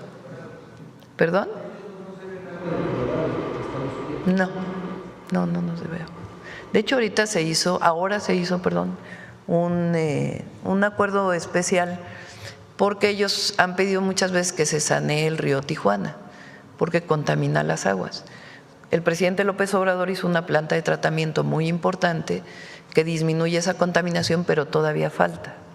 Entonces, Alicia Bárcenas llegó a un excelente acuerdo con su contraparte de la Agencia de Protección Ambiental recientemente, en lo que nosotros en el 26 tenemos que hacer otras obras y ellos también tienen que hacer otras obras para disminuir o para erradicar completamente la contaminación, para que ya no haya contaminación hacia el Pacífico. Entonces, digamos, en la parte oeste no hay problema. En esta parte, pues, ¿por qué hay problemas? Porque hay poca agua, porque ha llovido poco. Y además, pues, las características de la infraestructura. Entonces, en esa condición estamos en la mejor disposición de cumplir y pues en los siguientes años seguir platicando y seguir trabajando para beneficio de México y para beneficio de Estados Unidos. Doctora, justamente en este tema, en el tema que tocaba hace ratito el secretario de Seguridad, hablaba del tema de 2 personas. Entonces, la línea de investigación que le ha comentado la fiscal Ernestina Godoy, ¿sería por estas 2 personas o por el tema de terrorismo? ¿Cómo sería la línea de investigación que se tiene, doctor? O del coche bomba, obviamente. No son 2 personas, y una disculpa si me expliqué mal, son 2 personas que pertenecen a un grupo delincuencial. Son grupos delictivos, como ya lo mencionamos, es las células afines a Cártel Jalisco, Cártel de Tepalcatepec, Cárteles Unidos, y que también muchas veces han agredido a policías comunitarias que fueron reguladas en el 2016 más o menos, algunas de ellas. Estos son delitos de tráfico de armas, por eso la carpeta de investigación se inició en FEMDO, en tráfico de armas, acopio de armas. No es por terrorismo, como sabemos en la ley tanto mexicana como internacional, pues el terrorismo es para imponer objetivos políticos, ideológicos, religiosos o sociales. En este caso es específicamente, son actos criminales para ampliar sus actividades criminales, ya sea en territorio, trasiego de droga, rutas de trasiego de droga, ampliar más el narcomenudeo, extorsión, tráfico, minería ilegal, etcétera. Entonces va por delincuencia organizada y el homicidio, por supuesto. ¿Se descarta entonces terrorismo? Sí, se descarta por lo que acabo de decir, no solo por la ley mexicana y por la ley internacional.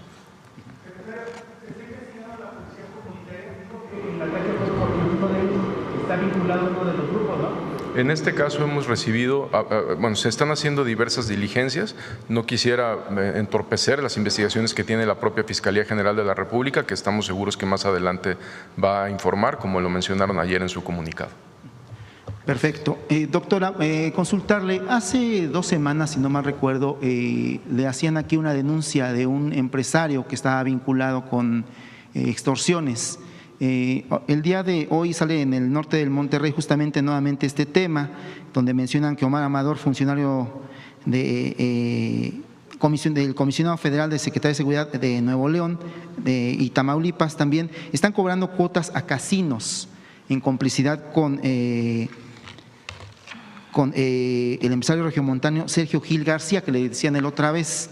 Esto el día de hoy sale en este periódico del norte, se llama El Norte, es un filial del Grupo Reforma, pero es consultarle si tiene algo más de este tema que le preguntaban la otra vez.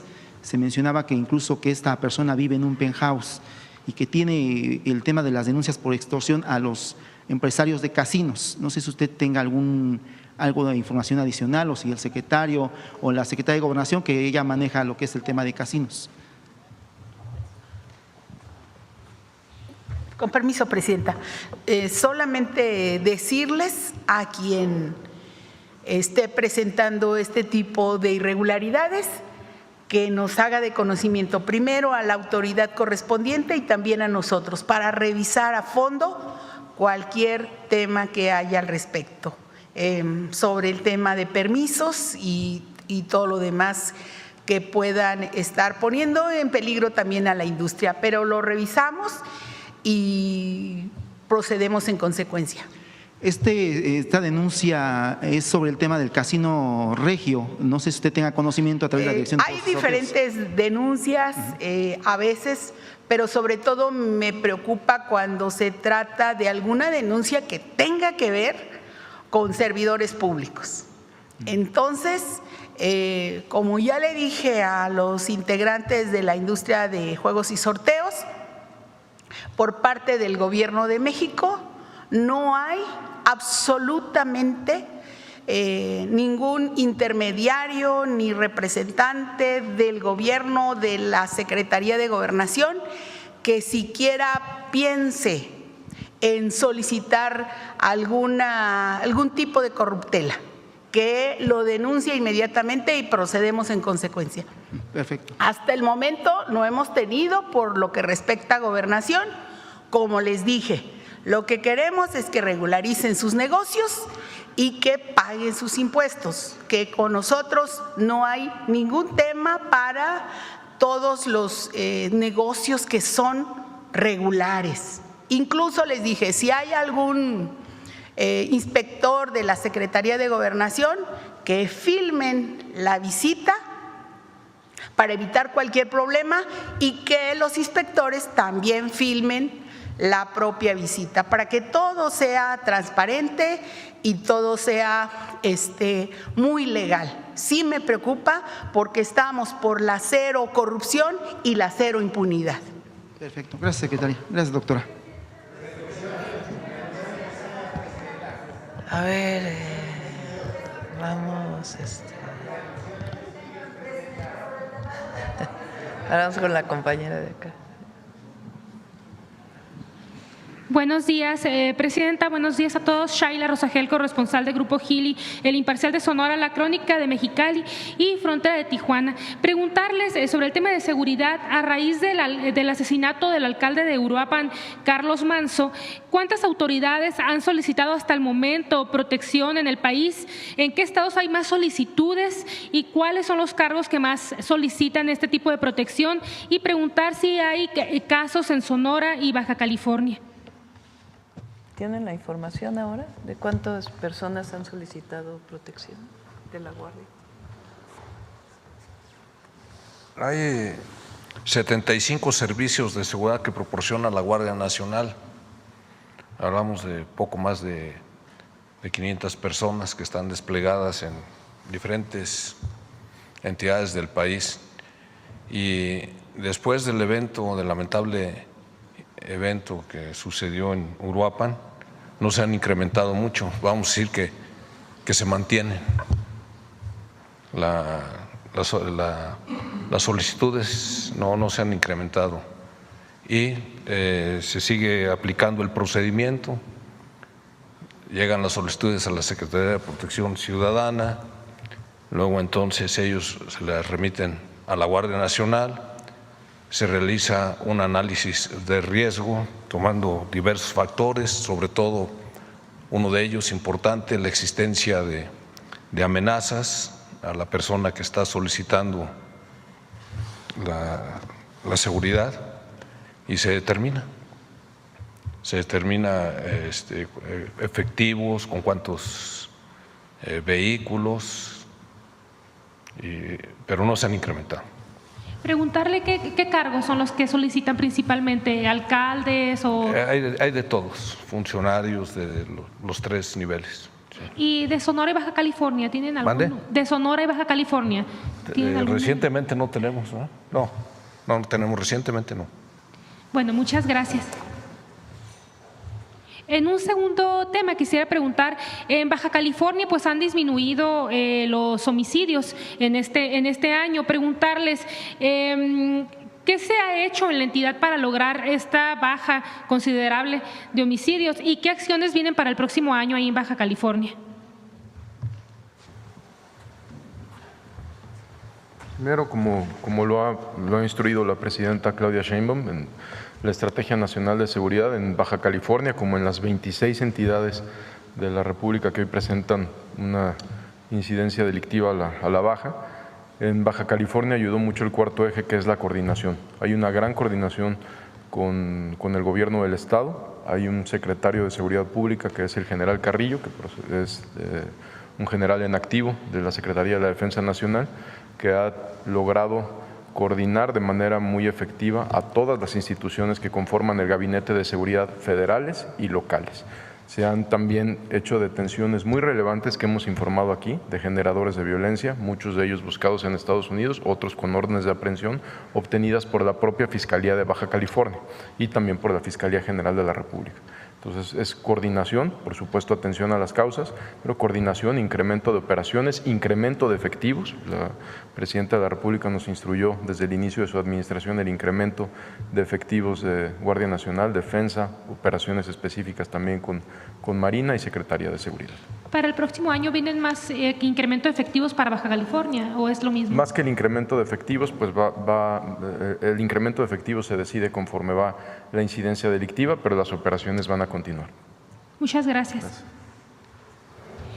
Presidenta, preguntarle, ¿qué panorama pueden esperar los ganaderos para 2026? Pues con la crisis todavía del gusano barrenador y el cierre de la frontera a la importación de ganado. Y preguntarle qué es lo último que han hablado con las autoridades de ambas naciones. ¿Qué es lo último que se ha hablado?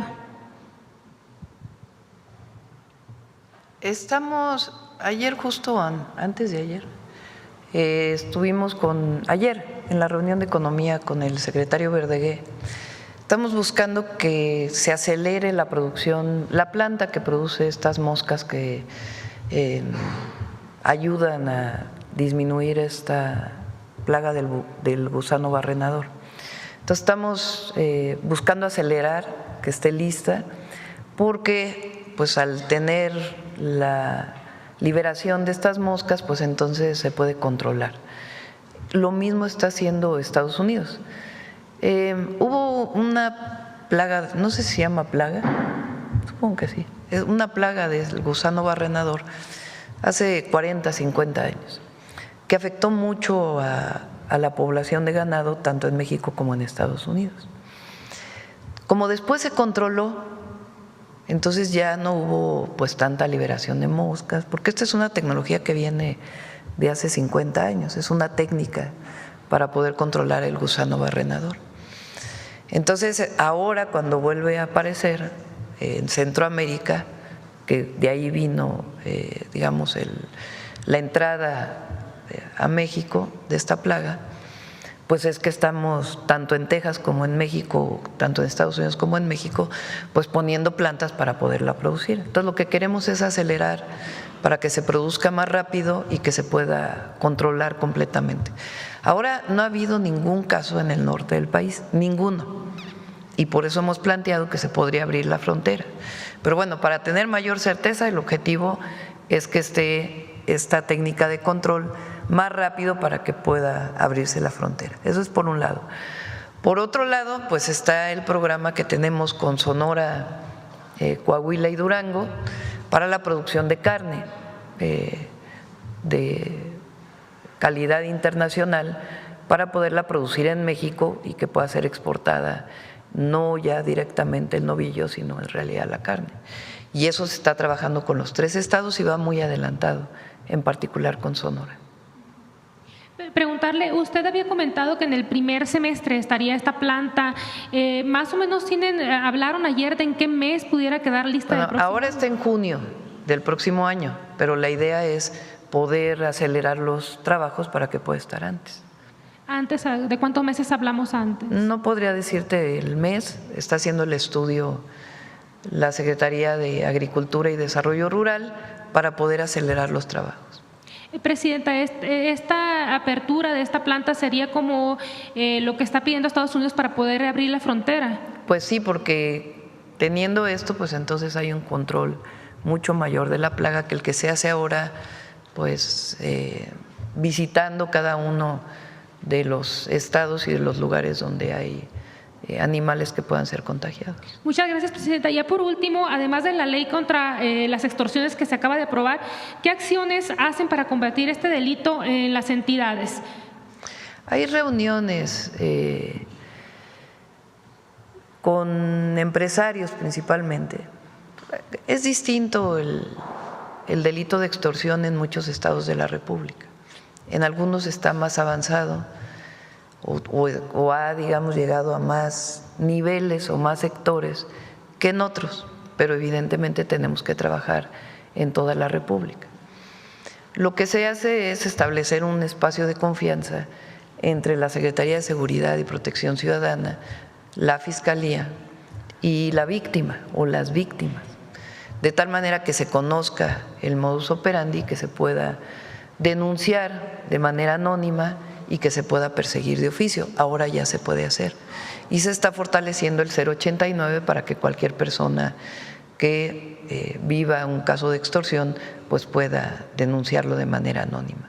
Entonces está trabajando en esto, incluso personalmente he recibido empresarios, particularmente de Michoacán, y también están trabajando con la Secretaría de Seguridad y Protección Ciudadana y la Fiscalía General de la República. Lo que se hace muy rápido es cuando hay extorsión telefónica. Aprovecho para decir que no se conteste un número de teléfono que no se conoce. Es muy importante esto, que digamos solo se conteste el número de teléfono que se tiene en los contactos. Esa es la orientación general que se da. Y cuando ocurre que se conteste el teléfono y hay una extorsión telefónica, que se cuelgue de inmediato y se llame al 089. Ahí se reporta el teléfono.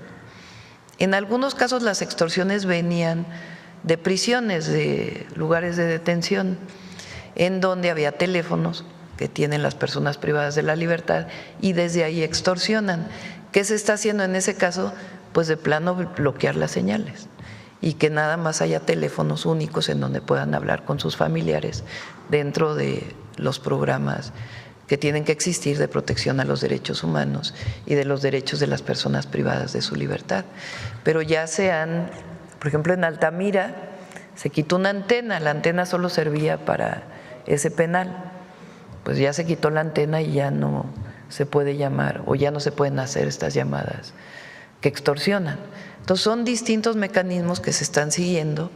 De igual manera el registro de los chips nos va a ayudar también, porque muchas veces la delincuencia pues tiene un teléfono o tiene varios teléfonos, compra los chips, como no tiene que reportar el nombre de quien los compra, pues va cambiando los chips en los distintos teléfonos y es más difícil ubicar el teléfono. Entonces es una estrategia integral que se está siguiendo para poder erradicar este delito que afecta a mucha gente y que genera mucho miedo, mucha preocupación en las familias y que evidentemente nosotros tenemos que trabajar con los gobernadores y con las entidades de la República para erradicar este delito. Muchas gracias, presidenta. A ver, acá. Vamos para acá. Buen día, presidenta. Manuel Pedrero, de los Reporteros MX. Una duda rápida. ¿Le comentó algo el presidente Trump en el encuentro que sostuvo acerca específicamente sobre el tema del agua? No. Hablamos, por ejemplo, del tema del gusano barrenador. Me dijo, oiga, ya sabe que está un problema ahí de un gusano que está provocando muchos problemas en el ganado. Y le dije, sí, presidente, sí tengo conocimiento y estamos trabajando conjuntamente para atenderlo. El tema del agua no lo tocamos, no fue tema de conversación hasta la publicación de ayer. Y por eso digo que espero que no haya problema y que lleguemos a un acuerdo. Justo sobre el tema del agua, pero ya acá en territorio mexicano, César Duarte justamente construyó una presa, la presa Saucita, donde pues se hablaba mucho del acaparamiento del agua. No sé si tengan algún registro o información de algún tipo de concentración o monopolio justamente en esas zonas donde pues Chihuahua históricamente ha sido golpeado por las sequías y que había beneficiado grupos políticos, presidenta.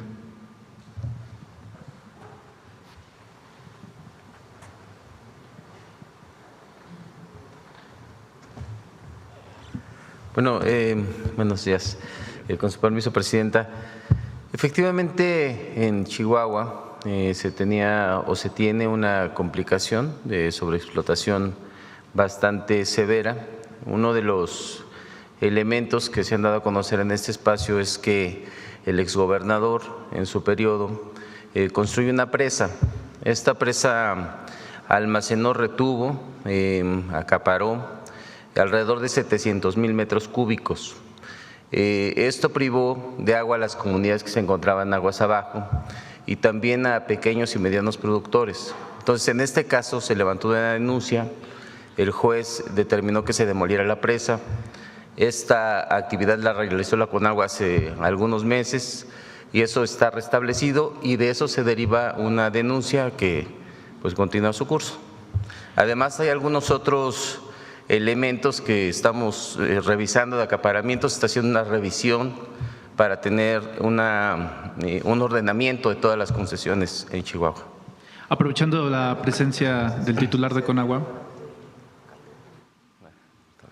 Sí, aprovechando la presencia de usted, titular, y también para plantearlo a la presidenta Claudia Sheinbaum, el periodista César Huerta de Polemón liberó una investigación en donde se acredita que el señor Ricardo Salinas Pliego pues hace uso también de las concesiones de agua, precisamente con el río Chalma, donde usa una buena parte de ella, incluso en el estado de Nayarit.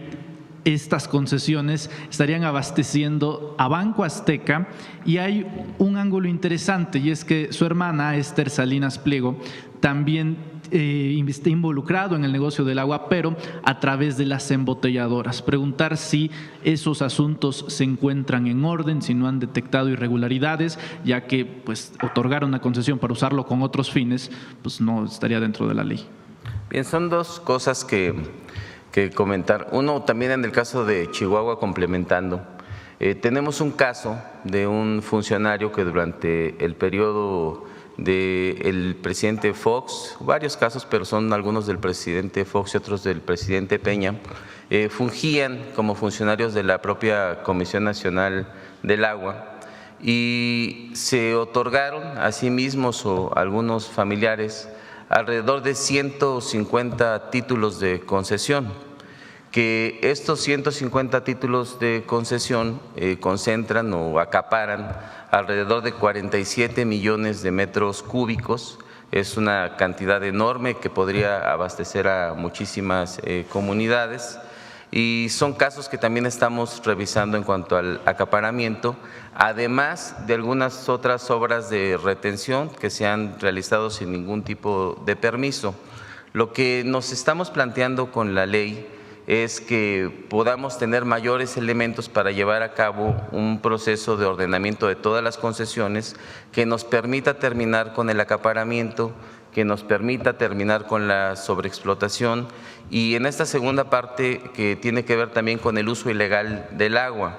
Hemos estado revisando 536,000 títulos de concesión, que es la totalidad de los títulos que se tienen, y efectivamente hemos detectado que una gran cantidad de títulos que fueron otorgados, por ejemplo, para el uso agrícola, como lo hemos comentado en este espacio, están siendo utilizados de una manera ilegal en campos de golf, en algunos complejos deportivos. ¿Como en Huatulco? En algunos complejos, por ejemplo, industriales. Sí, perdón. ¿En Huatulco? Bueno, tenemos en Huatulco y tenemos en muchos otros lugares. Estamos haciendo una revisión detallada y los vamos a dar a conocer con precisión. Lo que es importante señalar es que de estas visitas de campo lo que estamos realizando es un ordenamiento. Donde nosotros identificamos que hay un uso ilegal, de inmediato se procede a tomar las acciones para las clausuras y también los cierres físicos de estos espacios. Muchas gracias, titular. Gracias. ¿Sí? Sí. Muchas gracias, titular. No sé si el Gabinete de Seguridad cuente con información respecto a algo que se informó desde los Estados Unidos. Un agente de la DEA, Paul Campo, habría estado lavando dinero para el cártel Jalisco Nueva Generación. Eso lo informó el Departamento de Justicia y Terry Cole. Si ustedes tengan información al respecto y dado a este precedente que no… cómo garantizar la no repetición de que elementos de la DEA pues estén involucrados y haciendo negocios con los cárteles mexicanos, presidente. Al momento no tenemos mayor información adicional. Ya también solicitamos información al Departamento de Justicia sobre este caso y también a la Embajada de Estados Unidos en México. Pero al momento no tenemos información adicional más que lo que se ha dado a conocer. Muy bien, gracias, secretario. Presidenta, en Querétaro capital, hubo un segundo episodio de represión en menos de un año.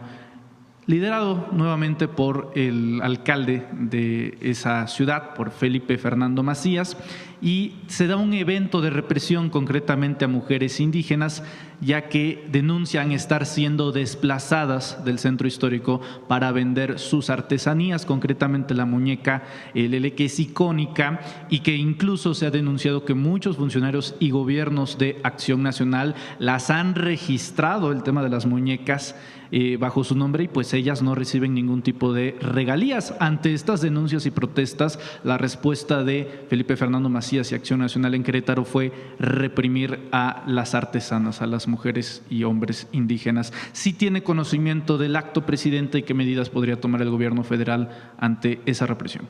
Pues le pedimos a la Secretaría de Gobernación que atienda. En cualquier lugar, cuando hay comercio, sea en vía pública, lo que hay que buscar es el diálogo siempre y encontrar la manera en que las personas puedan desarrollar su trabajo y al mismo tiempo pues ordenar los espacios públicos, nunca llegar a la represión. Entonces, en este caso le pedimos a la Secretaría de Gobernación que lo atienda. Gracias, presidenta. Un par de preguntas finales. Pues la semana pasada fue el presidente Andrés Manuel López Obrador quien decidió reaparecer en un video. El día de ayer fue Carlos Salinas de Gortari, padre del neoliberalismo mexicano y de la desigualdad no moderna. Lo vi. Sí. No me lo pasaron. Apareció Carlos Salinas en Nuevo León, en Monterrey, y básicamente en una charla privada con estudiantes se lanza contra los programas sociales y menciona que son un error, ya que lo único que convierte a los ciudadanos es en dependientes del Estado y en personas improductivas. Es el ataque directo de Carlos Salinas contra los programas sociales que su gobierno está implementando. No sé si tenga alguna referencia. A ver, déjenme ver el video porque… Pues de una vez. A ver, ¿lo tienen?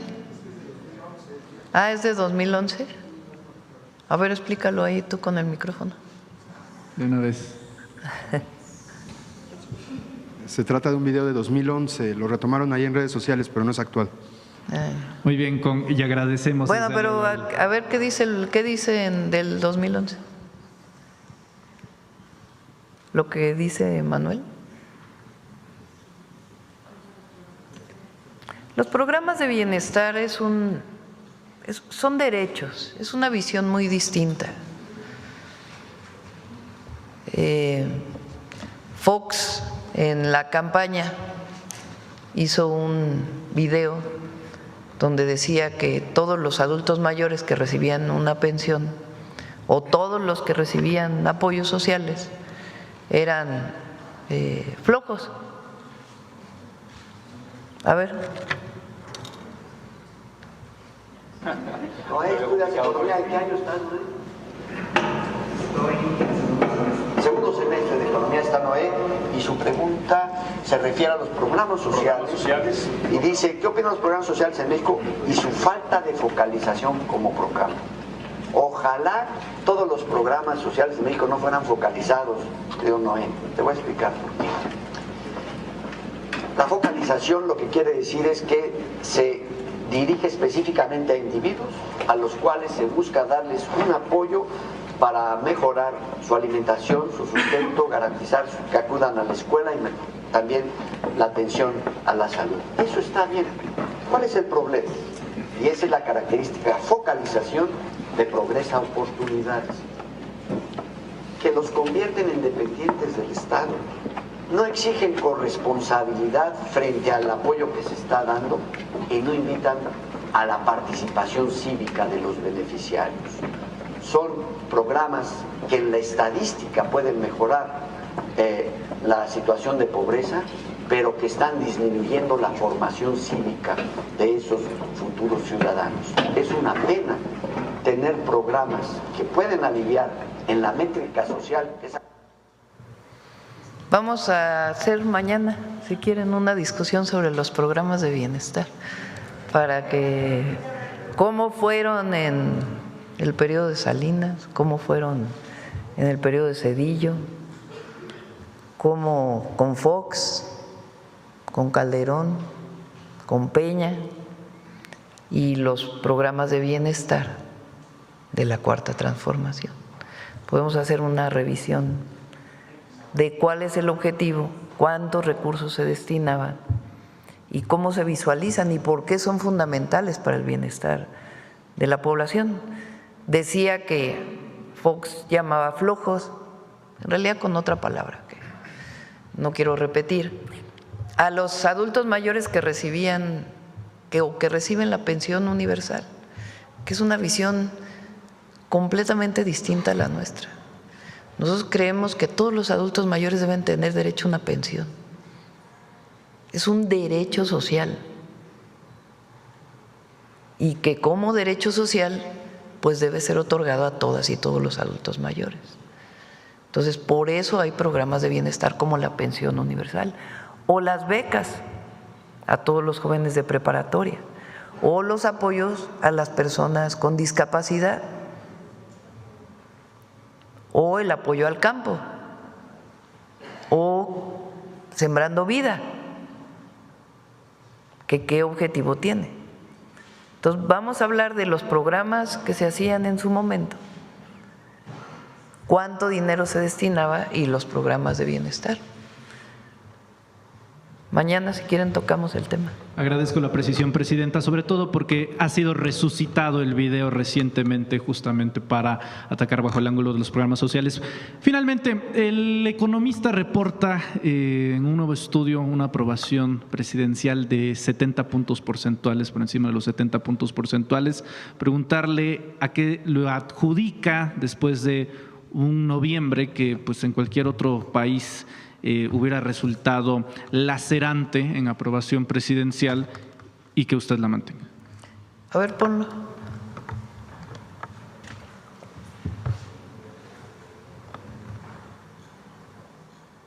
No sé si leyeron hoy a los comentócratas.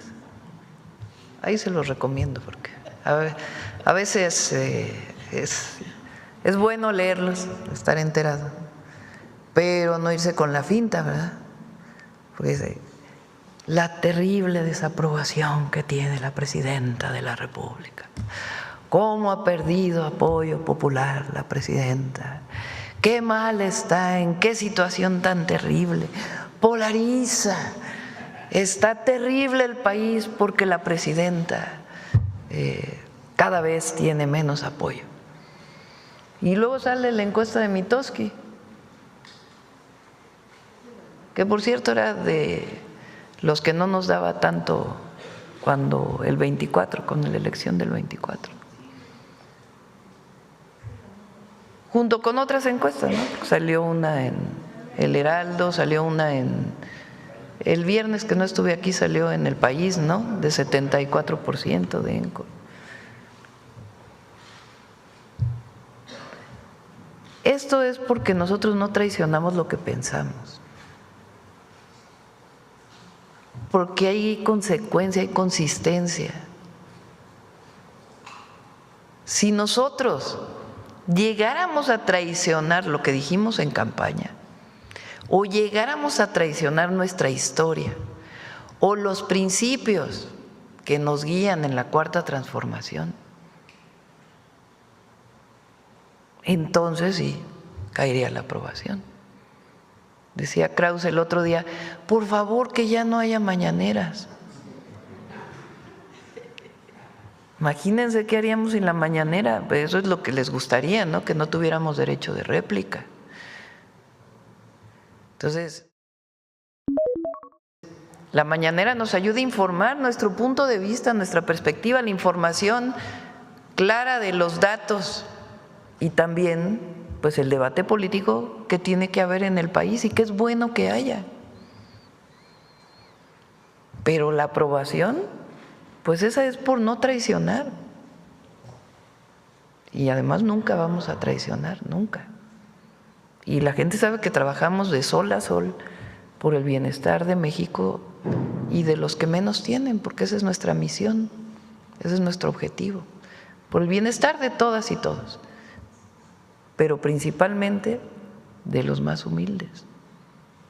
A eso llegamos y eso es lo que estamos haciendo.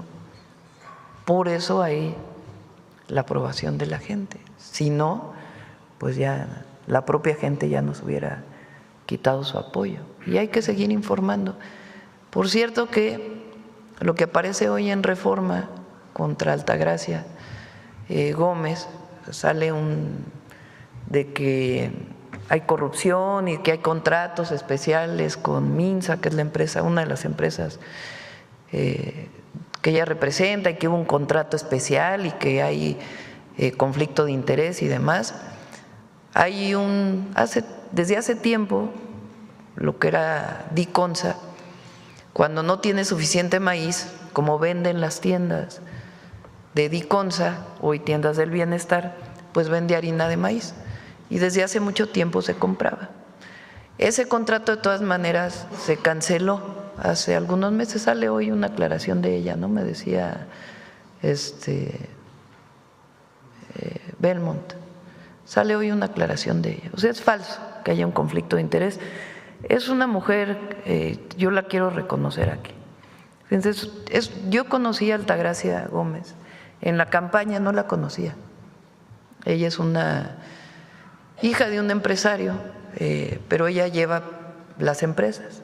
Ya nada más que la mujer lleve las empresas en una familia de varios hombres, ya habla de lo que representa ella, porque incluso en el sector empresarial es donde menos mujeres hay de responsables de empresas. Ella es una mujer muy joven y yo la conocí en campaña porque llegué a Guadalajara y fue a un evento y me llamó la atención porque pues iba en un coche, después se subió a la camioneta donde nosotros íbamos. Justo estaba el tema de que los precios del maíz estaban muy altos por la guerra en Ucrania. Y entonces le pregunté, ¿por qué si México es autosuficiente en maíz blanco, dependemos del precio del maíz internacional? Y me dio una cátedra como de 1 hora de cómo es que a partir del tratado el precio está en Chicago, de qué significa el maíz blanco, qué significa el maíz amarillo. Y entonces ahí yo dije, esta mujer sabe muchísimo y nos ayuda muchísimo.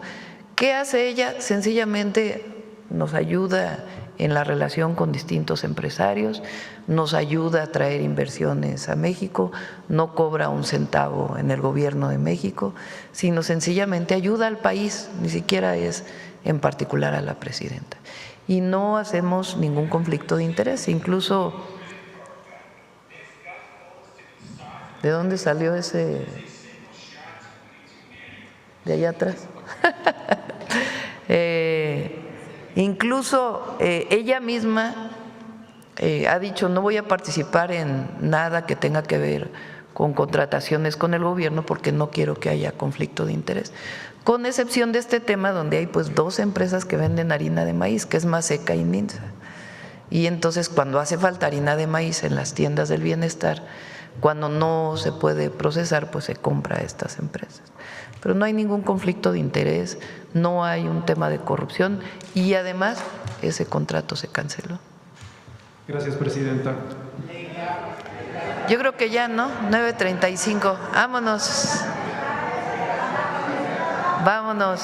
Buen día a todas y a todos. ¿Perdón? ¿Tiene una fecha de caducidad? No tiene. Hay reuniones permanentes. El tratado de 1944 hay reuniones que están fijadas ahí en el tratado y ahora las hemos hecho más constantes, precisamente por el tema de la sequía. Pero esperamos poder llegar a un buen acuerdo. Gracias a todas y a todos.